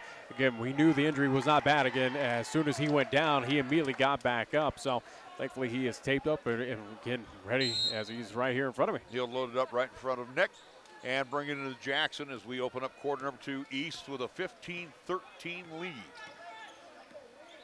East didn't put a lot of biscuits in the basket last weekend on the long road trip. Jackson with almost an air ball. As good job by the Camels to block everybody out. Ladke looking for some help. Finally, Robertson comes back to help him. Ladke over the timeline. Gets a nice hip check by Drew. Now they'll kick it out to Robertson for 3. That won't go. One and done. Jolly with the easy board. Quickly to Mirich. Mirich finds Hayes in the corner. Corner now, Hayes to Jolly, has the ball stripped away, but Mirich is there. Reverse layup, left it short. Rebound pulled down by Luchin. Now they'll go to Drew for a long-range 3 air ball. Rebound pulled down by Schlabs. Schlabs quickly to Jackson. Jackson into the corner, far side over to Hayes. Hayes bumped around to Jolly for 3. That one in and out. Ball tapped around, ends up in the hands of Ladke. Ladke to Klein. Klein now to Drew. Drew wide open for the 3. Can't get it to go. All of a sudden, the Clown's Mouth has got a big old board on top and not allowing anybody to hit any biscuits. How about Jackson for 3? That's well short. Rebound hauled down by Robertson, and then East kicks the basketball. Both teams trying to go for the home run play, not getting it to fall. Boy, the lid is closed on both buckets right now. One done. Cheyenne East, though, leading by 2 points, up 15-13, 6:39 remaining before half. Seth Peterson, the freshman, will come on in for Campbell County. Drew in front of East. Bench will bring it in. Looks like Lohnert will come in next for Cheyenne East. Bowman is back into the lineup. Nice spin move by Robertson, then kicks it back out to Drew. 6:30 to go on the Taco John scoreboard. Drew steps back for a long-range 3. Another one and done, and cleared away by Bowman. Bowman to Hayes. Hayes tried to lob one to Jolly, unfortunately hit the rim. Now to Ladke. Ladke spin around move over Mirich with a left hand. Good. There's our first bucket of the quarter, and it took 2 minutes. A big defensive battle. Mirich, a long reach, bang! And a Nathan Mirich trifecta puts the T-Birds up by 3, 18-15. As the offense now starting to come alive for both teams. Drew lobbed it down low, and the ball knocked away by Schlabs. They tried to get it to Peterson. All right, so we're going to see, go ahead. I was going to say, very quickly, we do have a final on boys action. How about this? Giant Central losing to Thunder Basin 48-46. So, again, an upset there. Thunder Basin, the 5 team in YO Preps, at least poll. Giant Central number 4. Jackson, after a short break, is back. Almost stole the pass to Pelton. Pelton kicks it over the corner to Peterson. Back to Pelton. Pelton pump fakes like he wanted a 3. Can't get a shot off. Pelton hands it back to Ladke. Want to mention that Angel Lonner has come in, the senior. He's 6 foot for Cheyenne. He's now in a zone. As they'll go to the high block to Lutchen. And again, a foul, a grab, and that was a good foul. Again, the foul on Ladke, even though he picked up his second foul. A good foul because Jackson would have had an easy bucket if he would have decided to take it. Matter of fact, also streaking down, I think it was Cam Hayes. 5th whistle going against Campbell County on that one. Stop the clock, 5:18. So Hayes will get a breather, and Jolly will come back in. It will be Schlabs into Jolly. Jolly working on Luchin. Kicks it back out to Schlabs. Schlabs with a dribble drive along the baseline. Loses the handle. No, it was knocked away and out. So for Cheyenne East, they'll have the basketball right of the bucket. Schlabs will pull the trigger, and we're going to get a whistle inside. And I think we're going to get a warning to both Jolly as well as Luchin. A little too extracurricular activity on the court. Again, warning both of them. Hayes, after a very short break, will come back in as Lonert will come on out. So Schlabs inbounds will come to Jolly. Jolly back to Schlabs, and a late call. As Schlabs misses the shot, it will be on Klein. It'll be the 6th whistle going against Campbell County. Only one for Cheyenne East, right? You were correct. So it'll be Garrett Schlabs at the line, shooting 2. First shot is good. First points for Garrett, who this week signed to go to Chadron State to play football. Here on the board, they do have 5 for Campbell County on the foul count. Not sure if, again, we're missing one. I have a half dozen. Second shot is no good. Jolly keeps it alive, loose on the floor. Saved by Bowman into the hands of Jolly. Now to Jackson. Jackson in the lane with a left hand, long, strong. Rebound pulled down by Bowman. He can't get it to go. Ball tapped around. Bowman comes down with the rebound to Hayes for 3. Bang! And how about that? Domination by the Thunderbirds there. And a 22-15 lead. And then we're going to get a Brendan Bowman foul on the defensive side. That'll be the 2nd whistle called against the Thunderbirds here in the first half. And only 8 whistles so far here between both teams. Peterson will bring it into Pelton. Pelton, top of the key. Fires over the near side of Luchin. Long range 3. That's good. Camels needed that. They've been attempting those 3-point shots. Nothing really falling except for that one. Schlabs over to Bowman in the corner. On top they go to Jolly. Jolly cut off as he tried to get inside. Now to Jackson on the near side. Outside. And will be grabbed. And Luchin not too happy with the one official. Basically told him what he could do with that foul. As again, that should be the 7th That's whistle. the 7th one according to my account, and I don't know where they lost a foul. And again, that's bad bookkeeping on both teams. Schlabs finds Jolly for 3. That is no good. Rebound hauled in by Klein. Now to Pelton. His 3 is no good. You can hear it clank off the back of the iron. Jackson over to Schlabs. Inside to Jolly. With the left hand. That one trickles on in. Kind of a half-running hook by Kaiser. Makes it 23-18 with 3:40 to go here until intermission. Pelton in the corner to Peterson. Peterson to Robertson. Hold everything. Jackson on the grab or the push.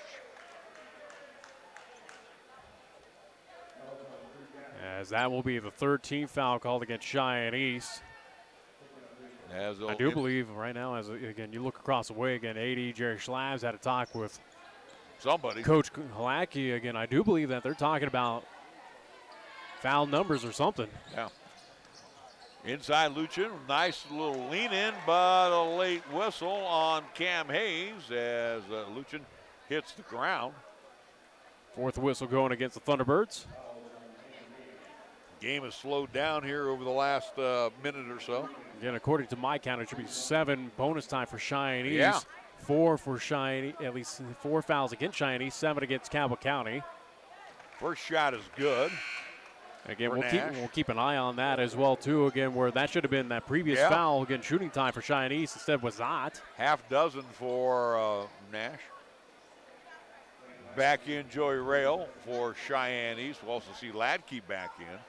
Second shot is no good, and Jolly keeps it alive into the hands of Schlabs. Schlabs trots it over the timeline.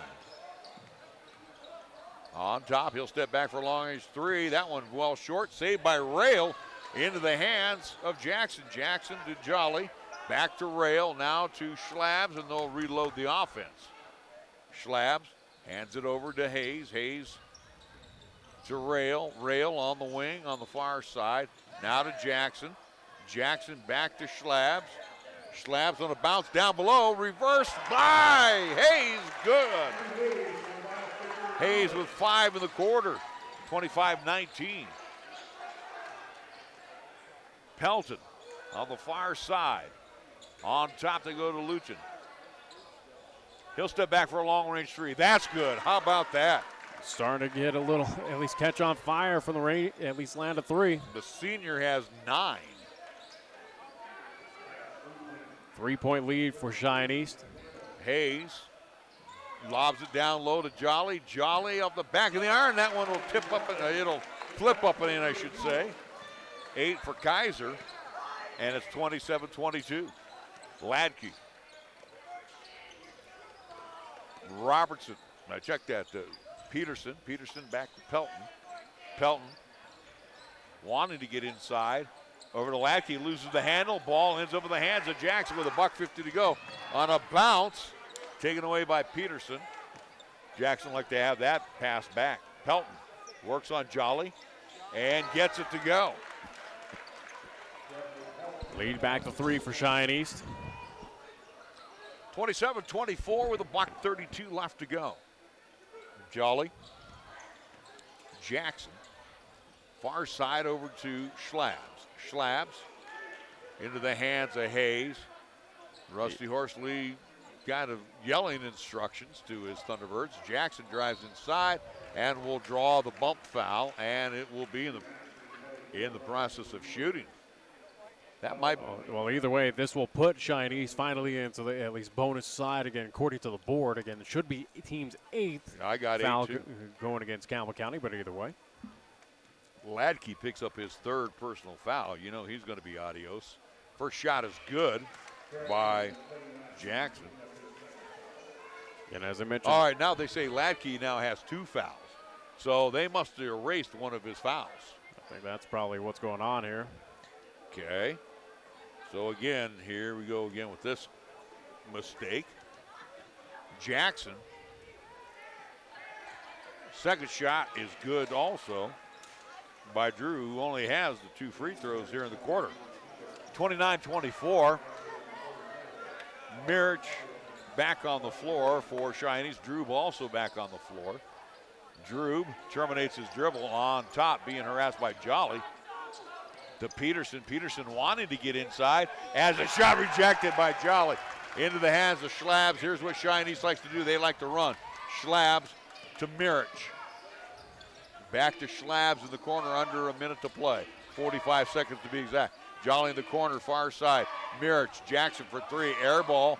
Rebound picked up by Drew with 36 seconds to go. Over to Luchin. Now to Drew as they get into the near court. Right in front of us is Drew. I think you're set up for 1. As 18 seconds remains on the clock. Jolly will come on out Drew yelling instructions. Ladke, Coach Bubba Ladke, across the way saying, hey, guys, move around. At the high block, they get it to Drew. Drew with the fadeaway with the right hand. Can't get it to go. Gets his own rebound. 3 seconds to go. Throws one up. That one will trickle on in. That is a big bucket right there for Mason Drew. We have reached the half. It's Cheyenne East leading by the count of 29-26. We'll be back after a 2-minute timeout. A 2-minute timeout you're listening to and watching High School Hoops on 1480 KRAE. Each of us comes with a different story. Suddenly it's all so clear with Gill Windows. Your home deserves the very best, that's what we give to you. When it comes to vinyl windows, no need to be confused. We manufacture in Wyoming, build them all right here. 'Cause we know the climate, suddenly it's all so clear with Gill Windows. Fat Boys Tire and Auto. When you need tires or auto repairs, find the Fat Boys. The Fat Boys family has been serving Wyoming and Nebraska for over 50 years, and we offer your family the best selection and service in the region with expert advice and quality work done right the first time. Get price quotes and schedule service at fatboystires.com. Before you go flat, you better go fat. Fat Boys Tire and Auto.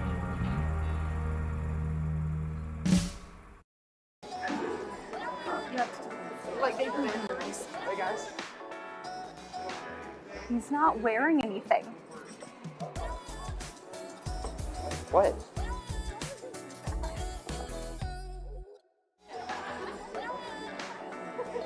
Hi, I'd like to order a hot chocolate, please. What? Are you...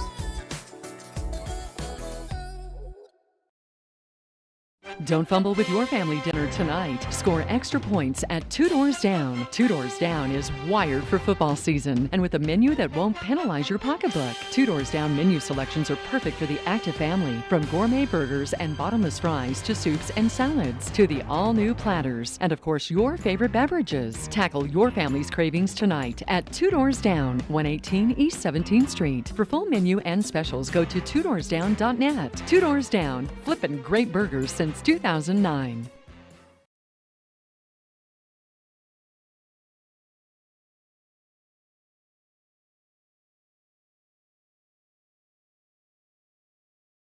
To the Thunderdome, it's been up and down basketball action with the East High Lady Thunderbirds setting the table. 67-58 in the opener.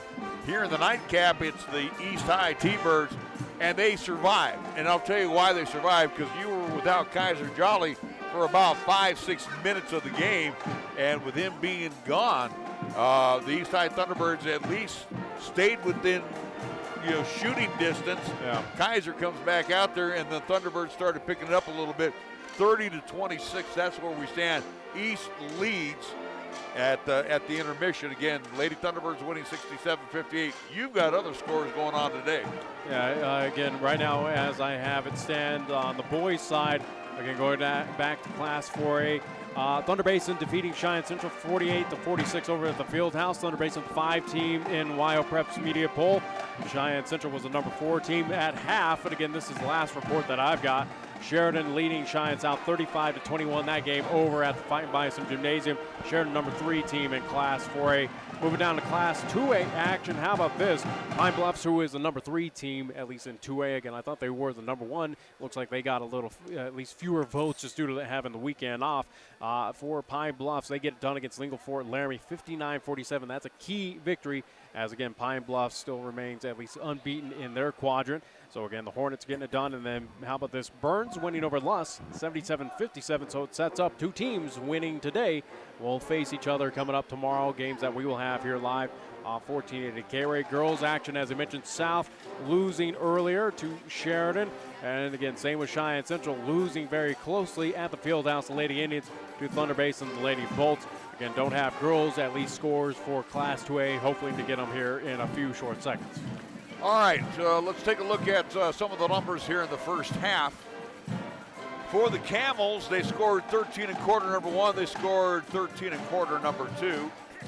And at the intermission, They are being led by Jeffrey Pelton. He has 9 points. Also, Nash Lutkin has 9 points. 6 points for Mason Drew and 2 points for Lane Latke. Now again, Lane picked up his 3rd foul, and then the scorers table across the way said, oh, he only has 2. So again, they threw us off. So I don't know where they screwed up on the books. But anyway, so Latke is the only one really in foul difficulty. He's got 2 fouls for the Camels.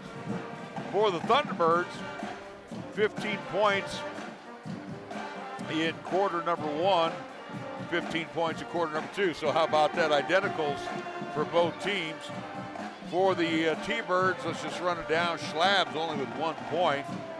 Jackson has 10 points. Mirich has a half dozen. Cam Hayes has 5.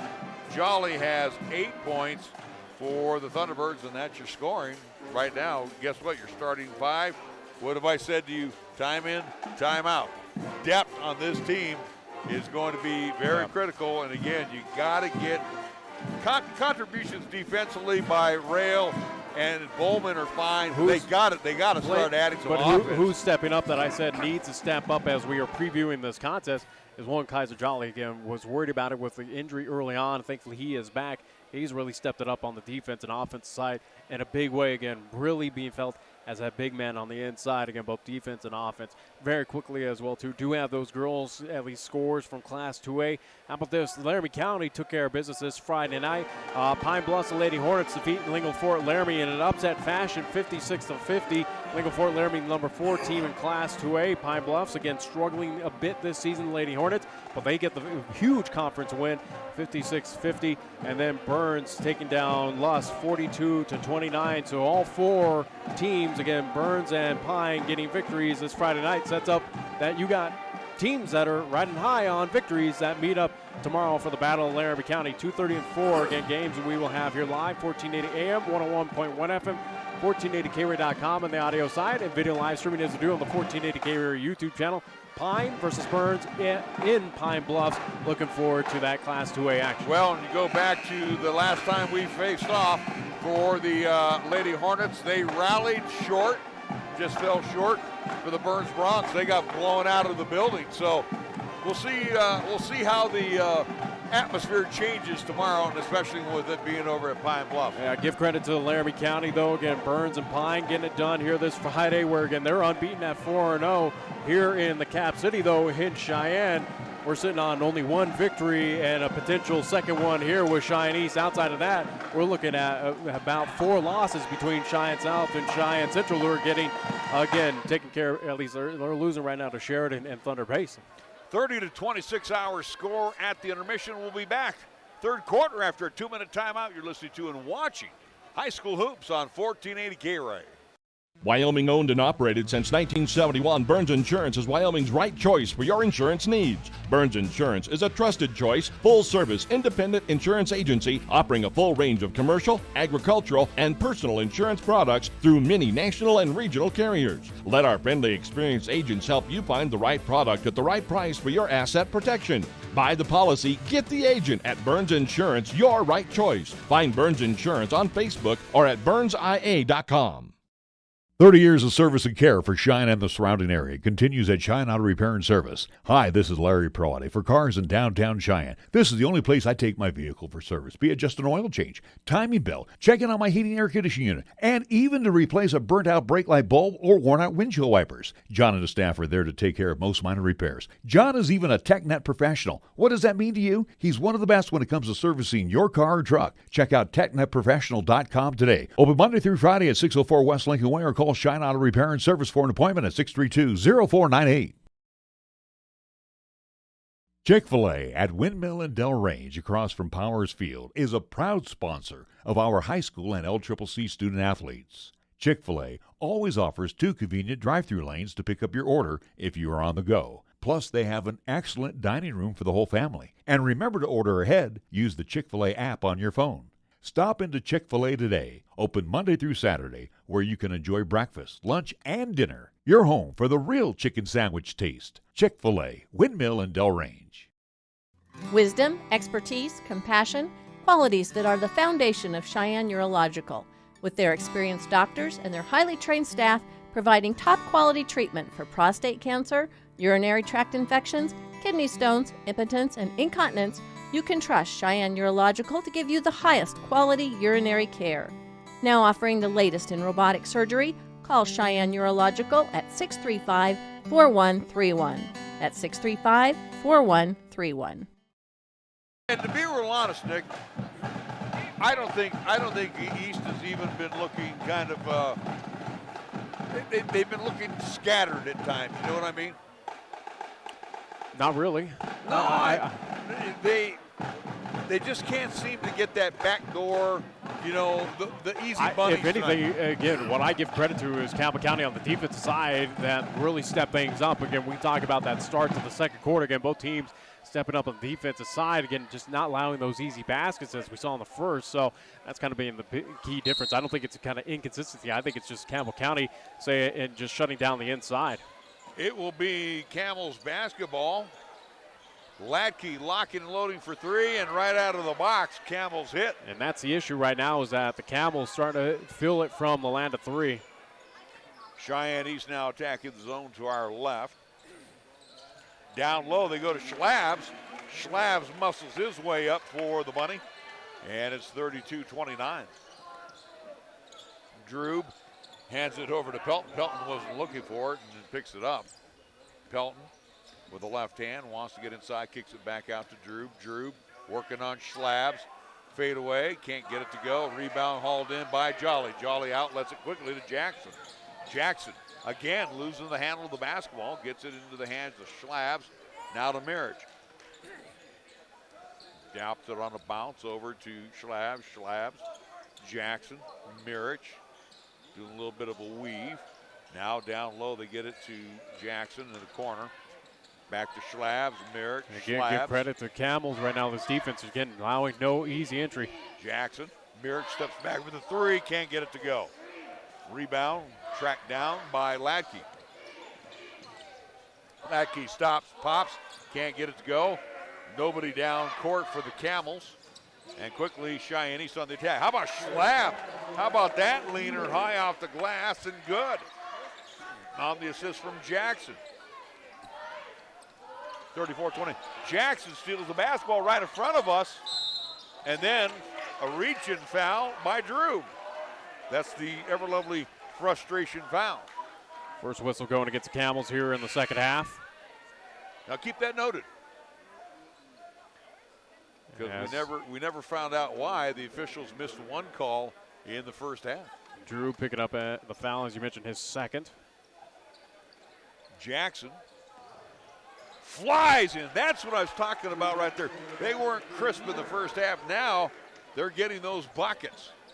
Nice assist from Schlabs. Pelton locks and loads for three, and he just drains it. Another three-pointer by the Camels. That keeps them in. Similar to what we saw with the Lady Camels getting red hot. 36-32.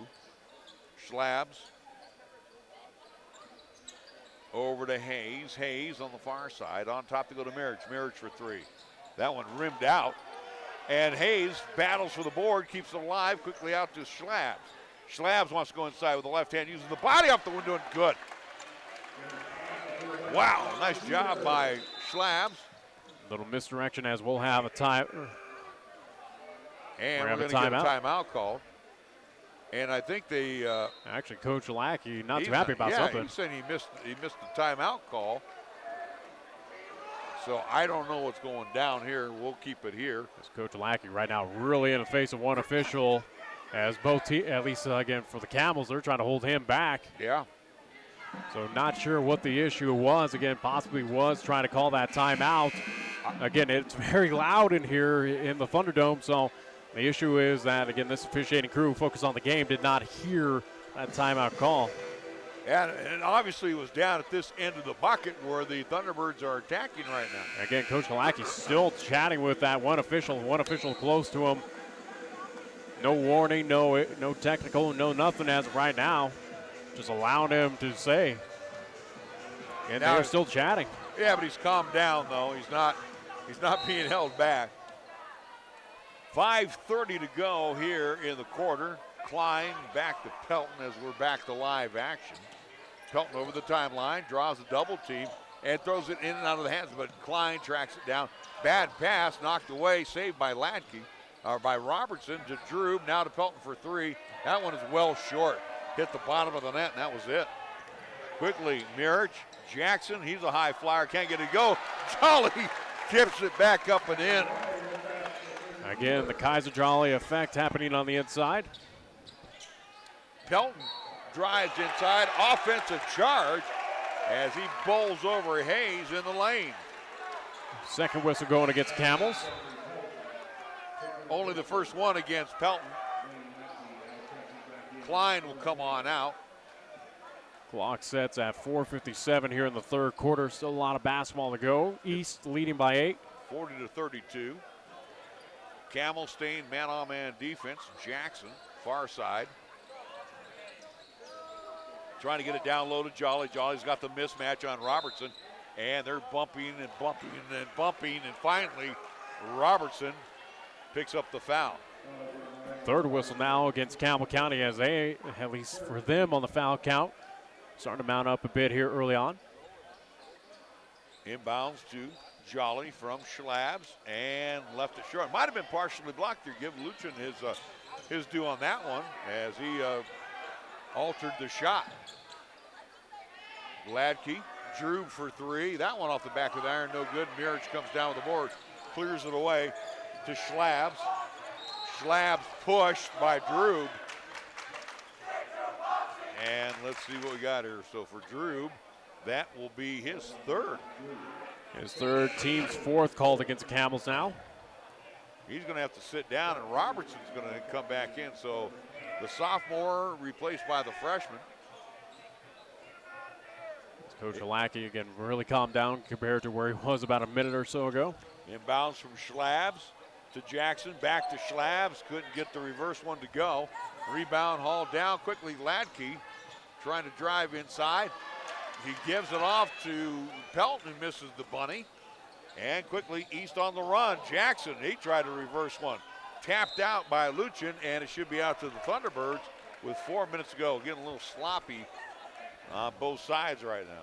But either way, for Cheyenne, still holding the 8-point advantage as the Eastside Thunderbirds looking for the sweep against Campbell County here tonight. Jackson fires it inside to Mirich. Mirich caught up in the lane, then leads in. He caught Ladke off on the wrong heel, and he'll put it up and in. Largest lead for either team here tonight, up by 10 for Cheyenne East. In and off the chin of Luchin, he gets the ball back, fires it out to Robertson. Robertson off not one but two hands. Little hot potato there with the basketball. Try to get it to, I do believe, Peterson. Peterson thought it was for him, and Pelton thought it was his. Student section saying it perfectly, Butterfingers on that play. Pelton a little frustrated right now with the way things are going. 42-32. Cheyenne East here with the basketball. 3:35 remaining here in the third. You know, I've been to Camel fan games, across the way at the event center. They'll get on you as well, too. Jackson for a long-range three. Bang! They take their basketball very serious in Gillette, so. They take all athletics serious in Gillette. What are you kidding? Yeah, but I know, but the basketball especially. How about that one by Ladke? Ladke trying to lean in, bumps into Jackson. Jackson picks up the foul, his second. Team's first called against Cheyenne East. You can see the Camel fans from Campbell County across the way not too happy right now with the way things are going on the court. I don't think so much it's not with the calls or this, that, and the other thing. They're just, teams not playing well. Well, again, you are taking on the number one team here in Class 4A on the boys' side, Cheyenne East, at their home gymnasium. First shot is good. Second shot is also good. A team that has only lost twice this season. 45-34 in favor of the T-Birds. Jackson, Bowman, who's checked back in. Brendan finds Jackson in the corner, lock and load for three. That is way long and strong. Drew comes down the rebound as he's back into the contest as well. Drew wants to get in the lane, and Bowman will be called for the foul. And the bucket is good by Drew. The basket is good. Second team foul whistle against the Eastside Thunderbirds. And it kind of, with Bowman, that was kind of like a delayed taking a charge call. Either way, he will pick up the foul, his second. And the shot is good by Drew. So right now, a little run by the Camels as they're down by 8, 45-37. Hayes will come back in. Schlabs to Jolly. Now to Bowman. Bowman over to Schlabs, far side. On a bounce down low, they go to Jolly. Jolly kicks it back out to Schlabs for three. Bang! And a Garrett Schlabs sighting for a trifecta. That's good to see that Cheyenne East getting healthy from three-point line. Proietti torched the nets for 35 tonight. Luchin now to Drube. They'll get it to Ladke down low, and a foul from behind. I think it might be on Jolly. I think Jolly got a little bit of the arm. Third whistle going against Cheyenne East. It will go against Kaiser. He'll pick up his first. So Ladke will head to the line. Ladke with 5 here in the quarter. 7 whistles so far here in the third quarter. First shot is good. He's 3 of 3 from the free throw line. Hayes will come back in, and he will check in for Jolly. 10-point lead still for Cheyenne East. 2:10 to go here in the quarter. Second shot is also good. And it's a 48-39 score.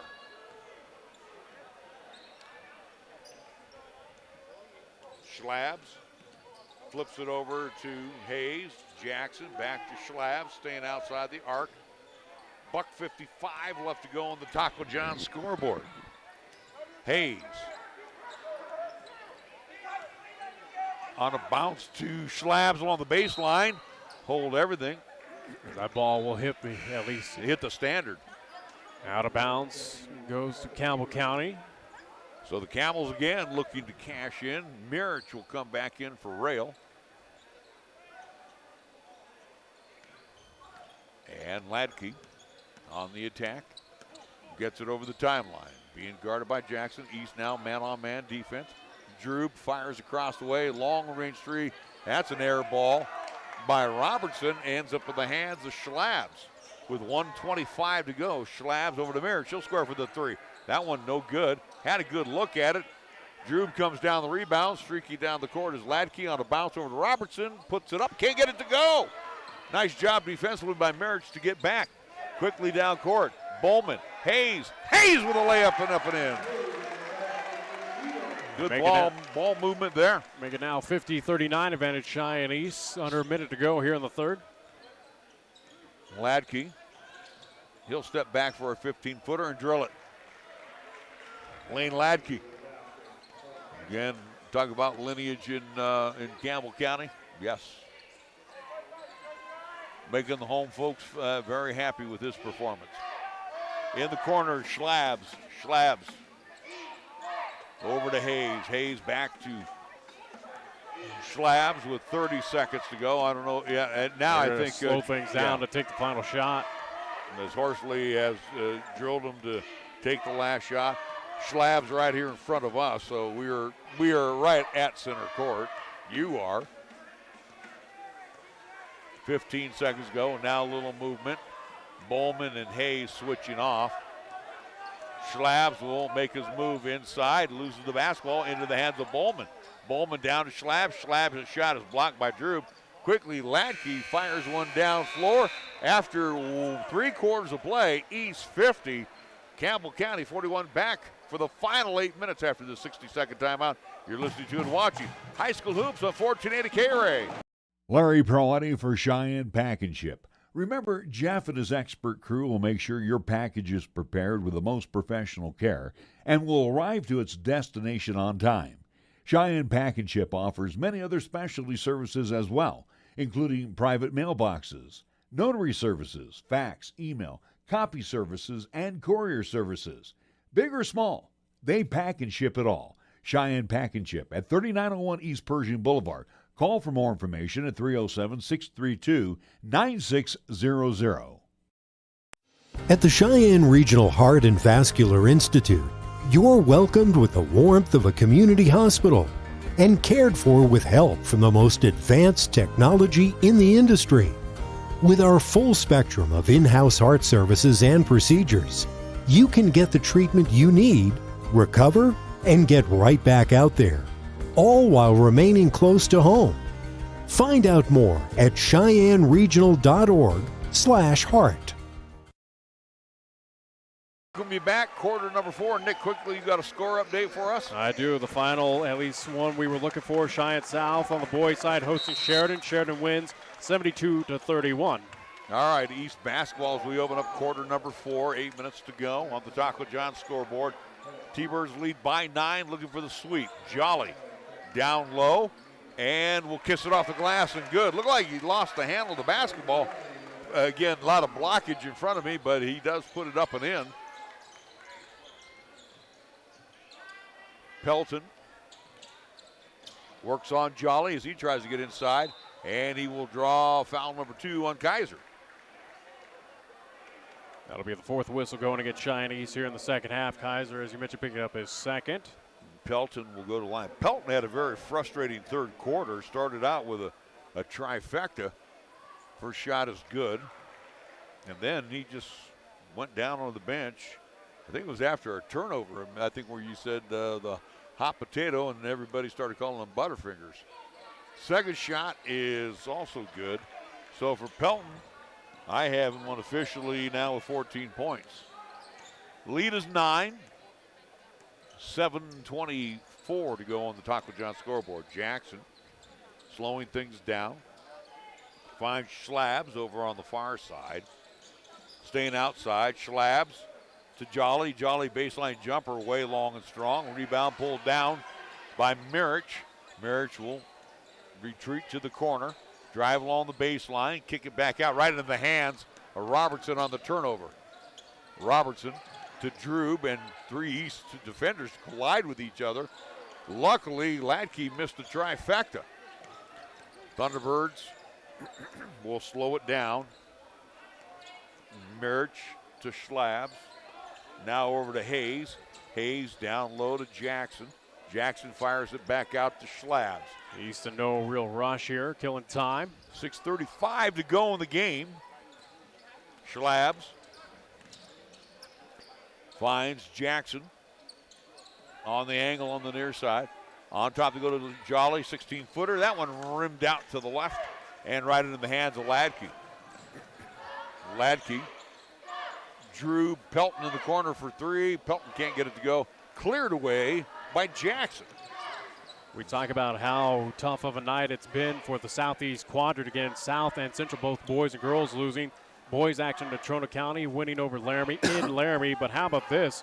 The Trona County beating the Laramie Lady Plainsmen 53-43. So got to put a little respect on the Trona County. Again, Lady Phillies and Mustangs getting victories on the road in Laramie. Mirich wanted to drive inside. That's cut off to Jolly. And again, Cheyenne East chewing up clock. Schlabs can't get inside. He sends it back out to Jackson near us. Jackson.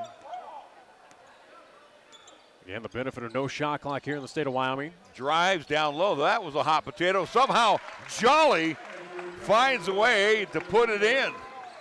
And Cheyenne East cashing at least in with points there after, again, elapsing, about 40 seconds off the clock, it felt like. I want to mention that Jackson Evans is in for the Camels. Drew loses the ball momentarily. Gets it back, now wants to drive inside. Now pull it from about 17, good. And Drew wanted a foul and didn't get the call. That's something for the Camels you can't afford right now, matching basket for basket. If they want to get back in this game, they got to get some stops. Schlabs with under 5 minutes to go loses the handle momentarily, gets the ball back, drives inside, then throws it away to Pelton. Pelton in the backcourt to Robertson, now to Ladke. Ladke finds Pelton. Pelton steps back for the tray and drills it. That's where the Camels are getting healthy. And that's what I was saying earlier. Some of the stuff that East does gets a little sloppy. 6-point lead now for the Eastside Thunderbirds. As Cheyenne East once again slowing things down. Leading by half dozen. Maybe the slowdown is not their bailiwick. I don't know. It's a team that is used to high-powered, high-fast, at least action. Maybe it is kind of playing a little factor here. 4:10 to go. Schlabs wanting to get inside, spin away from Drew with the right hand. That one hits the back of the iron and falls in. And it's a 56-48 score. 4 minutes to go. Yeah. Drew finds Evans. Jackson Evans, he's a sophomore, 6-footer. Gets it inside and hold everything. We're going to get a block foul on Hayes as Robertson was driving the hoop. 5th whistle going against Cheyenne East as Hayes will pick up his 2nd foul. Rylan Robertson at the line. He's looking for his first points of the night. East leads by 8, and the lead now is 7. Again, what has been an unforgettable night, or at least I would say a forgettable night for the Southeast Quadrant. Again, at least South, Central, and Laramie, all 6 of those teams have lost to the Northeast Quadrant. East, however, has been the bright spot. Again, Lady Thunderbirds getting the victory, and again, right now, Eastside Thunderbirds holding a lead here. Schlabs will head on out. Also Hayes. Second shot is good. That will mean that Ryle and Bowman will come in.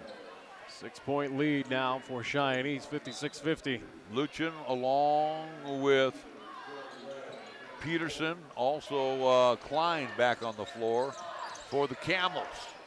Mirich gets it over the timeline. The lead is a half dozen.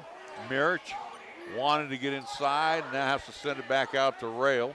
Once again, Cheyenne East slowing things down a bit. Rail with the left-hand dribble. Sends it back to Jackson near midcourt. Jackson drives and finger rolls it up and in. How about that one by Drew Jackson? Had to alter the body on the inside, got it to fall. Yeah, got that one past, I do believe. Hitting the deck there is Luchin, but there to pick it up is Peterson. Klein, I don't know why he threw it out to Pelton. He didn't want to take the dribble drive. Bowman drives and puts it off the window from the left side. Good. So East converting on the turnover makes it 60-50. Pelton, he'll step back for a long 3. That one pinballed out. And the Thunderbirds, not 1, not 2, but 3. Rail, Bowman, and Mirich fight for it, and it goes off one of those 3. It goes off of Mirich, who again dribbled it on the baseline. So turnover by the Eastside Thunderbirds. Ball out to Campbell County. Rail, I guess, will come on out. Cheyenne East with the 10-point advantage. Schlabs back in. 2:48 to go. It's a 10-point advantage, as Nick mentioned. Peterson, and I think we're going to get a timeout by Coach Ladke. 2:48 to go, 60-50 our score. We're back after a 30-second timeout. You're listening to and watching High School Hoops on 1480 KRAE. In the 1960s, Bruce Lee said, "Be water, my friend." The meaning of that advice has been debated ever since. Here at First Tier Bank, we believe he meant that preserving your liquid assets in a high-yield money market account can get you a decent yield on your funds while maintaining your liquidity in choppy financial markets. We've got some of the best money market rates around, and we'd like to invite you to be water and make your liquid assets work for you. Stop by or call First Tier Bank today with 2 locations to serve you at 1508 Stillwater Avenue and 1800 Cary Avenue in downtown Cheyenne, or check us out at firsttierbanks.com. First Tier Banks, member FDIC. We'll load it up with Peterson left of the cylinder. Peterson looking for somebody. Finally gets it into Drew. Drew's little jumper. That won't go. And Drew, somehow, some way, East again can't come down with a rebound. And then Drew drills a trifecta. Wow, the Thunderbirds last 2 times out defensively could not come down with a board. Mirich with 2:25 to go into the hands of Jolly. Jolly back out to Jackson. Jackson and Mirich on the bounce over to Schlabs. Schlabs gets by Drew, puts it off the glass. Good. And Drew has picked up his 4th foul. His 4th, team's 5th called against Campbell County. Count the basket, it's good. Boy, Schlabs is really heated up here in the second half. Pretty similar to what Brady did. Give credit to Garrett on that one, just using the afterburners and again, the misdirection, getting the basket. 13 points, 14 now in the half, 15 for the game. Pelton will come back in for Peterson.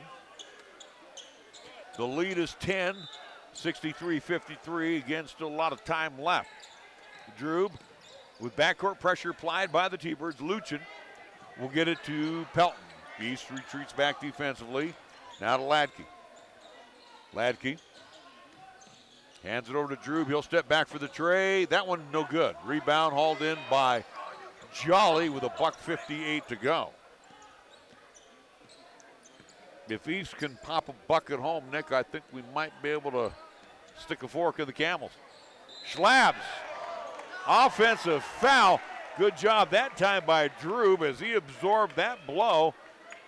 And Schlabs will pick up his first. Team 6 called against Cheyenne East. That's the type of play that we saw McAnally get hurt against South. Both guys got up. Backcourt pressure. Lackey looked like he almost walked with it, but got away with it. Pelton to Luchin. Luchin working on Schlabs. Sends it back out to Pelton. Pelton in the corner. They go to Robertson for three. And that's good. Rylan Robertson hitting the tray. We have a timeout call by Campbell County. 128, 63-56 our score. We'll be back after a 30-second timeout. You're listening to and watching High School Hoops on 1480 KRAE. Visit Halliday Subaru in Cheyenne. At Halliday Subaru, you'll find one of the largest Subaru selections in Wyoming, always at low Halliday common sense prices, including the most popular Subaru models like Outback, Forester, and the Ascent. View lease and finance specials online at HallidaySubaru.com.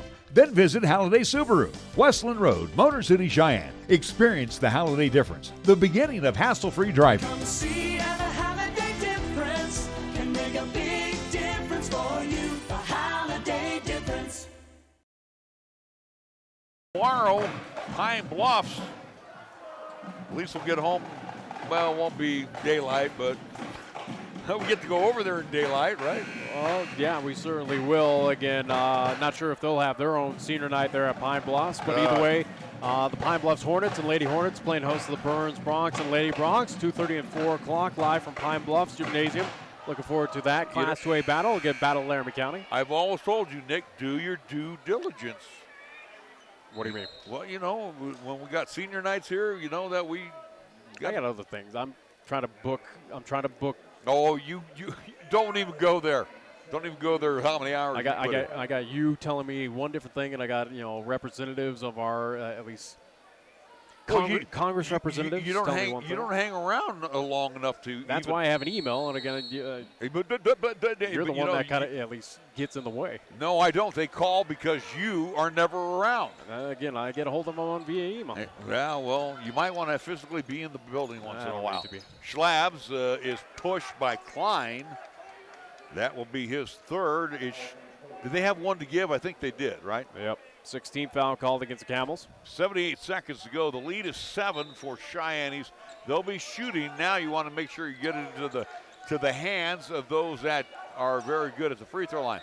Mirich will go to the line as he's grabbed by Ladke. Now that should be 3 on Ladke. It's shooting time. It will be in 7th whistle going against the Camels. Bonus for Cheyenne East. Wholesale substitutions for the Camels. At the free throw line, Mirich this season is 60%. So not a bad guy to foul. First shot is no good. And that one worked out for the Camels. Quickly down court is Pelton. Pelton hands it over to Ladke for the three. That's good. And a timeout called by the Camels. Oh, I was ready to write them off if the Thunderbirds could have come through down here, and now you're looking at a game that is a game. Campbell County that is down to their final timeout here. Again, trailing by 4 points as now things starting to get a little hairy as, again, Cheyenne East, the number 1 team here in Class 4A, 14-2, looking for win number 15. Campbell County 10-6 overall. Right now, or at least I do believe, actually, I think I got that wrong. They're 6-10. But either way, though, again, give credit to this Camels team on the road. They're trying to pull off the upset and making things interesting here down the wire. Minute 2 remains here in this ball game. Well, and again, too. 6-10, right? Correct for Campbell County? 6-10, yeah. You know, again, with the Cheyenne East Thunderbirds, you got you got a starting five, and you can feel the absence of Coulter McAnally. Again, the bench. Imagine the void, or at least again missing the presence. If Kaiser Jolly's injury was a lot more serious, that started out this ball game. So thankfully he is back, and he's been playing again an A+ effort out there on the court for Coach Rusty Horsley. So again, this team that is already struggling with injuries and bugs right now, again, thankfully is again surviving the weather here. All right, Danny Carsrud has checked in. He is a sophomore. Again, looking at guys who can absorb fouls. Inbounds will come to Mirich, back to Schlabs. Now to Mirich. They'll try to burn some clock to get it over the timeline. And Klein will push Mirich from behind. So again, when you have Mirich going to the line to shoot, and Mirich on the night is 3 of 5. Guess what? He's at 60%. 8th whistle going against Campbell County. Drew will come back in. As we mentioned again, Camels have no fouls to give. Got to hit the free throws. And the front side is the key. And Mirich does. Free throws that have been an issue this season for Cheyenne East. 64-59, still a 2-possession game. Second shot on the way. That is no good. Off the back of the iron. Ladke comes down with the rebound. Camels got to get it down in a hurry. Quickly to Pelton. Pelton finds Robertson. Robertson back to Pelton and almost threw it away. Pelton tracks it down near center court. Gets a screen from Drube. Now they'll go down low, hold everything. And now we're going to have a hold on Hayes. Hayes holding on to Luchin. That'll be the 7th whistle going against the Thunderbirds. So bonus time now for Campbell County. Shooting situation. Again, we go back to free throw shooting for Cheyenne East. We go back a couple weekends ago. A free throw shot was what won Cheyenne East the ball game against Cheyenne Central, that infamous final play there at Story Gymnasium. So some of the bigs will come on out right now for Campbell County, and you'll put a couple of youngsters out there that can give fouls. At the line will be Luchin. He is 1 of 2, Nash, from the free throw line. First shot is no good, and the rebound scooped up by Drube. They'll send it back out, long range 3. That is no good. Battle for the basketball, saved by Jolly into the hands of Hayes. Wow. And then a foul in the backcourt on Mirich by Carlsrud. 9th whistle now against the Camels. Carsrud. There we go. Danny Carsrud. He'll pick up his first foul. Stops the clock with 27 seconds exact. Cheyenne East leading 64-59. Wow, that is a huge miss. And again, missed opportunity as well, too, with a rebound by Camels. Mirich needing to hit the front side. He does. 2-possession game, 6-point lead. Not so much you can ice it, but it does put a lot of pressure on the Camels if he sinks this one. Can't allow a 3-point shot if you're Cheyenne East. Second shot is good, so it makes things look pretty doggone good for the T-Birds. So now Bowman will come in defensively for Cheyenne East. Camels do have 1 timeout remaining. Ladke gets it over the timeline, fires it over to Robertson, hands it back to Ladke. Ladke drives it on Jackson. Jackson blocks it, but right in the hands of Ladke, then leaves it short. Jackson comes down with the rebound, loose along the baseline, and guess what? T-Birds couldn't get the basketball. That is the 3rd time the T-Birds have had that ball and let it dribble on out on them. Thankfully, enough time lapsed off the clock. 8.7 seconds remain here in this ball game. It will be Robertson into Ladke. Ladke fires one up from 3. That's good. And then a quick timeout by Bubba Ladke. That'll be the final timeout at least called by the Camels. 4 seconds to go at 66-62. The next foul by the Camels, and East will be in the double bonus. So keep it here. But again, it's a 4-point advantage right now. At least 2-possession game for Cheyenne East. Pretty much, at least you're anticipating the foul. You need 1 of them. And again, the next foul called against Campbell County will put Cheyenne East in the double bonus. So again, that front end free throw is not all that important if you are to miss it. Again, you still have 1 opportunity to at least make it a 5-point game. But again, kind of seems with at least 4 seconds exact remaining on the clock that Cheyenne should come away with a close victory here at home. Yeah, the T-Birds again looking for the sweep.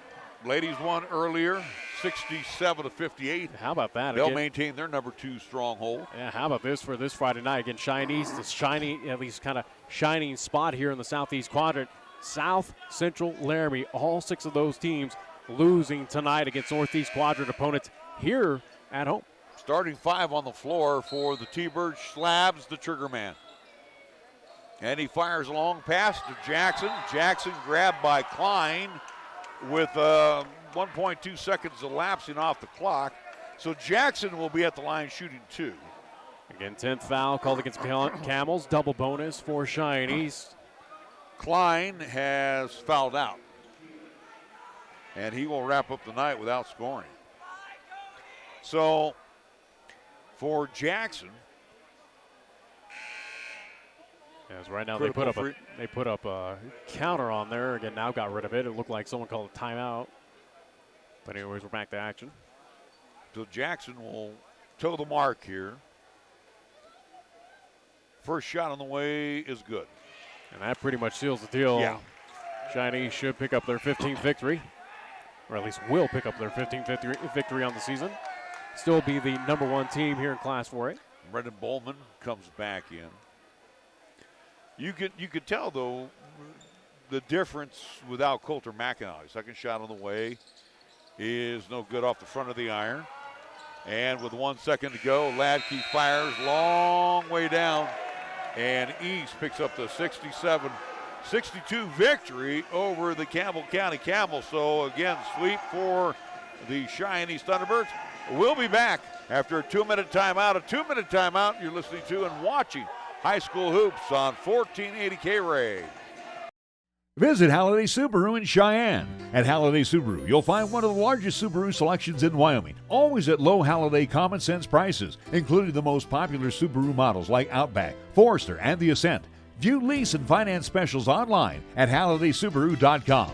Then visit Halliday Subaru, Westland Road, Motor City, Cheyenne. Experience the Halliday difference, the beginning of hassle-free driving. Come see how the Halliday difference can make a big difference for you. The Halliday difference.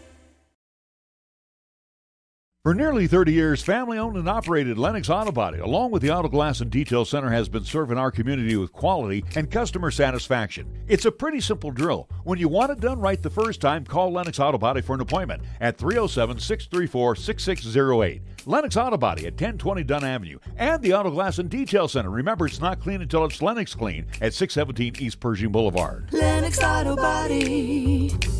No shortcuts, no compromise. Are you looking for a pharmacist who will actually take the time to talk to you? Then come to Medicap Pharmacy. We're dedicated to healthcare only, which means we'll fill your prescription quickly, and then we'll make time to listen, answer your questions, explain your prescriptions, and tell you about possible drug interactions. Medicap Pharmacy. We'll always make time for you. Medicap Pharmacy, 1947 Bluegrass Circle, next to Texas Roadhouse in Cheyenne. Or call 635-3712.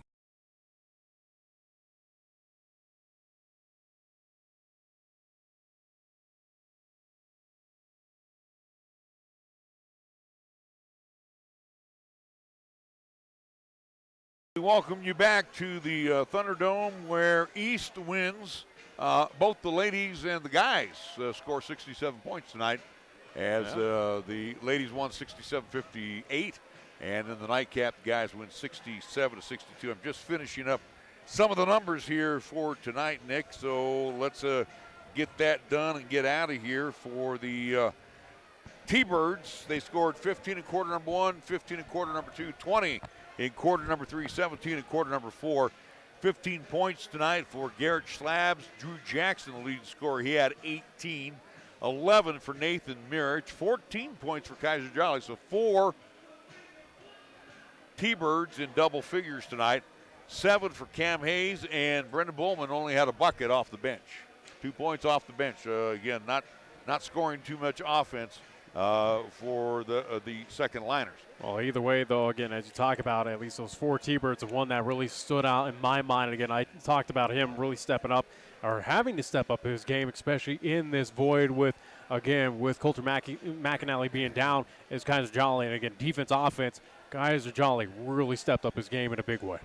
For the Camels, they were led tonight by both Jeffrey Pelton and Lane Latke, as they had 17 points, 14 points for Mason Drube, 5 points for Rylan Robertson, and 7 points for Nash Lidgen, who, for the Camels, they had their opportunities. They just they couldn't cash in. They did turn the ball over quite a bit tonight as well too. 13 in quarter number 1, 13 in quarter number 2, 15 in quarter number 3, 21 points in quarter number 4.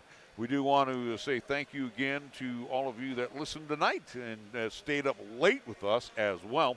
We want to thank all our fine sponsors: Meridian Trust Federal Credit Union, MHP LLP, Lennox Auto Body and the Auto Glass and Detail Center, Cheyenne Regional Medical Center, Halliday Motors, Platte Valley Bank, Merritt Plumbing and Heating, Cheyenne Urological, Cheyenne Pack and Chip, Gill Window Company, Kia of Cheyenne, the Wyoming Department of Transportation, First Tier Bank, Burns Insurance Company, Fat Boys Tire and Auto, Cheyenne Auto Repair and Service, United States Air Force Recruiting Office, Chick-fil-A at Windmill and Del Range, Medicap Pharmacy, 2 doors down, Page and Zach Lane at number 1 Properties, and Taco John's, our scoreboard sponsor. 67-58 in the opener for the ladies, and 67-62 in the nightcap for the guys. And tomorrow we will be in Pine Bluffs. It will be the Burns Bronx and the Hornets Class 2A action, both boys and girls, 2:30, 4 o'clock. The anticipated times for our games. Tentative, as we know they will have JV in front of them. So, again, hopefully we'll be on time there tomorrow afternoon, 1480 AM, 101.1 FM, 1480KRAE.com on the audio side. Video live streaming as we do on the 1480 KRAE YouTube channel. All right, so we're going to wrap things up. Thank you again to Lanny Dace's back of the house. And for Nick Proietti, I'm Larry Proietti. We now return to regular programming. Thank you so much for joining us here on 1480 KRAE. We say good night.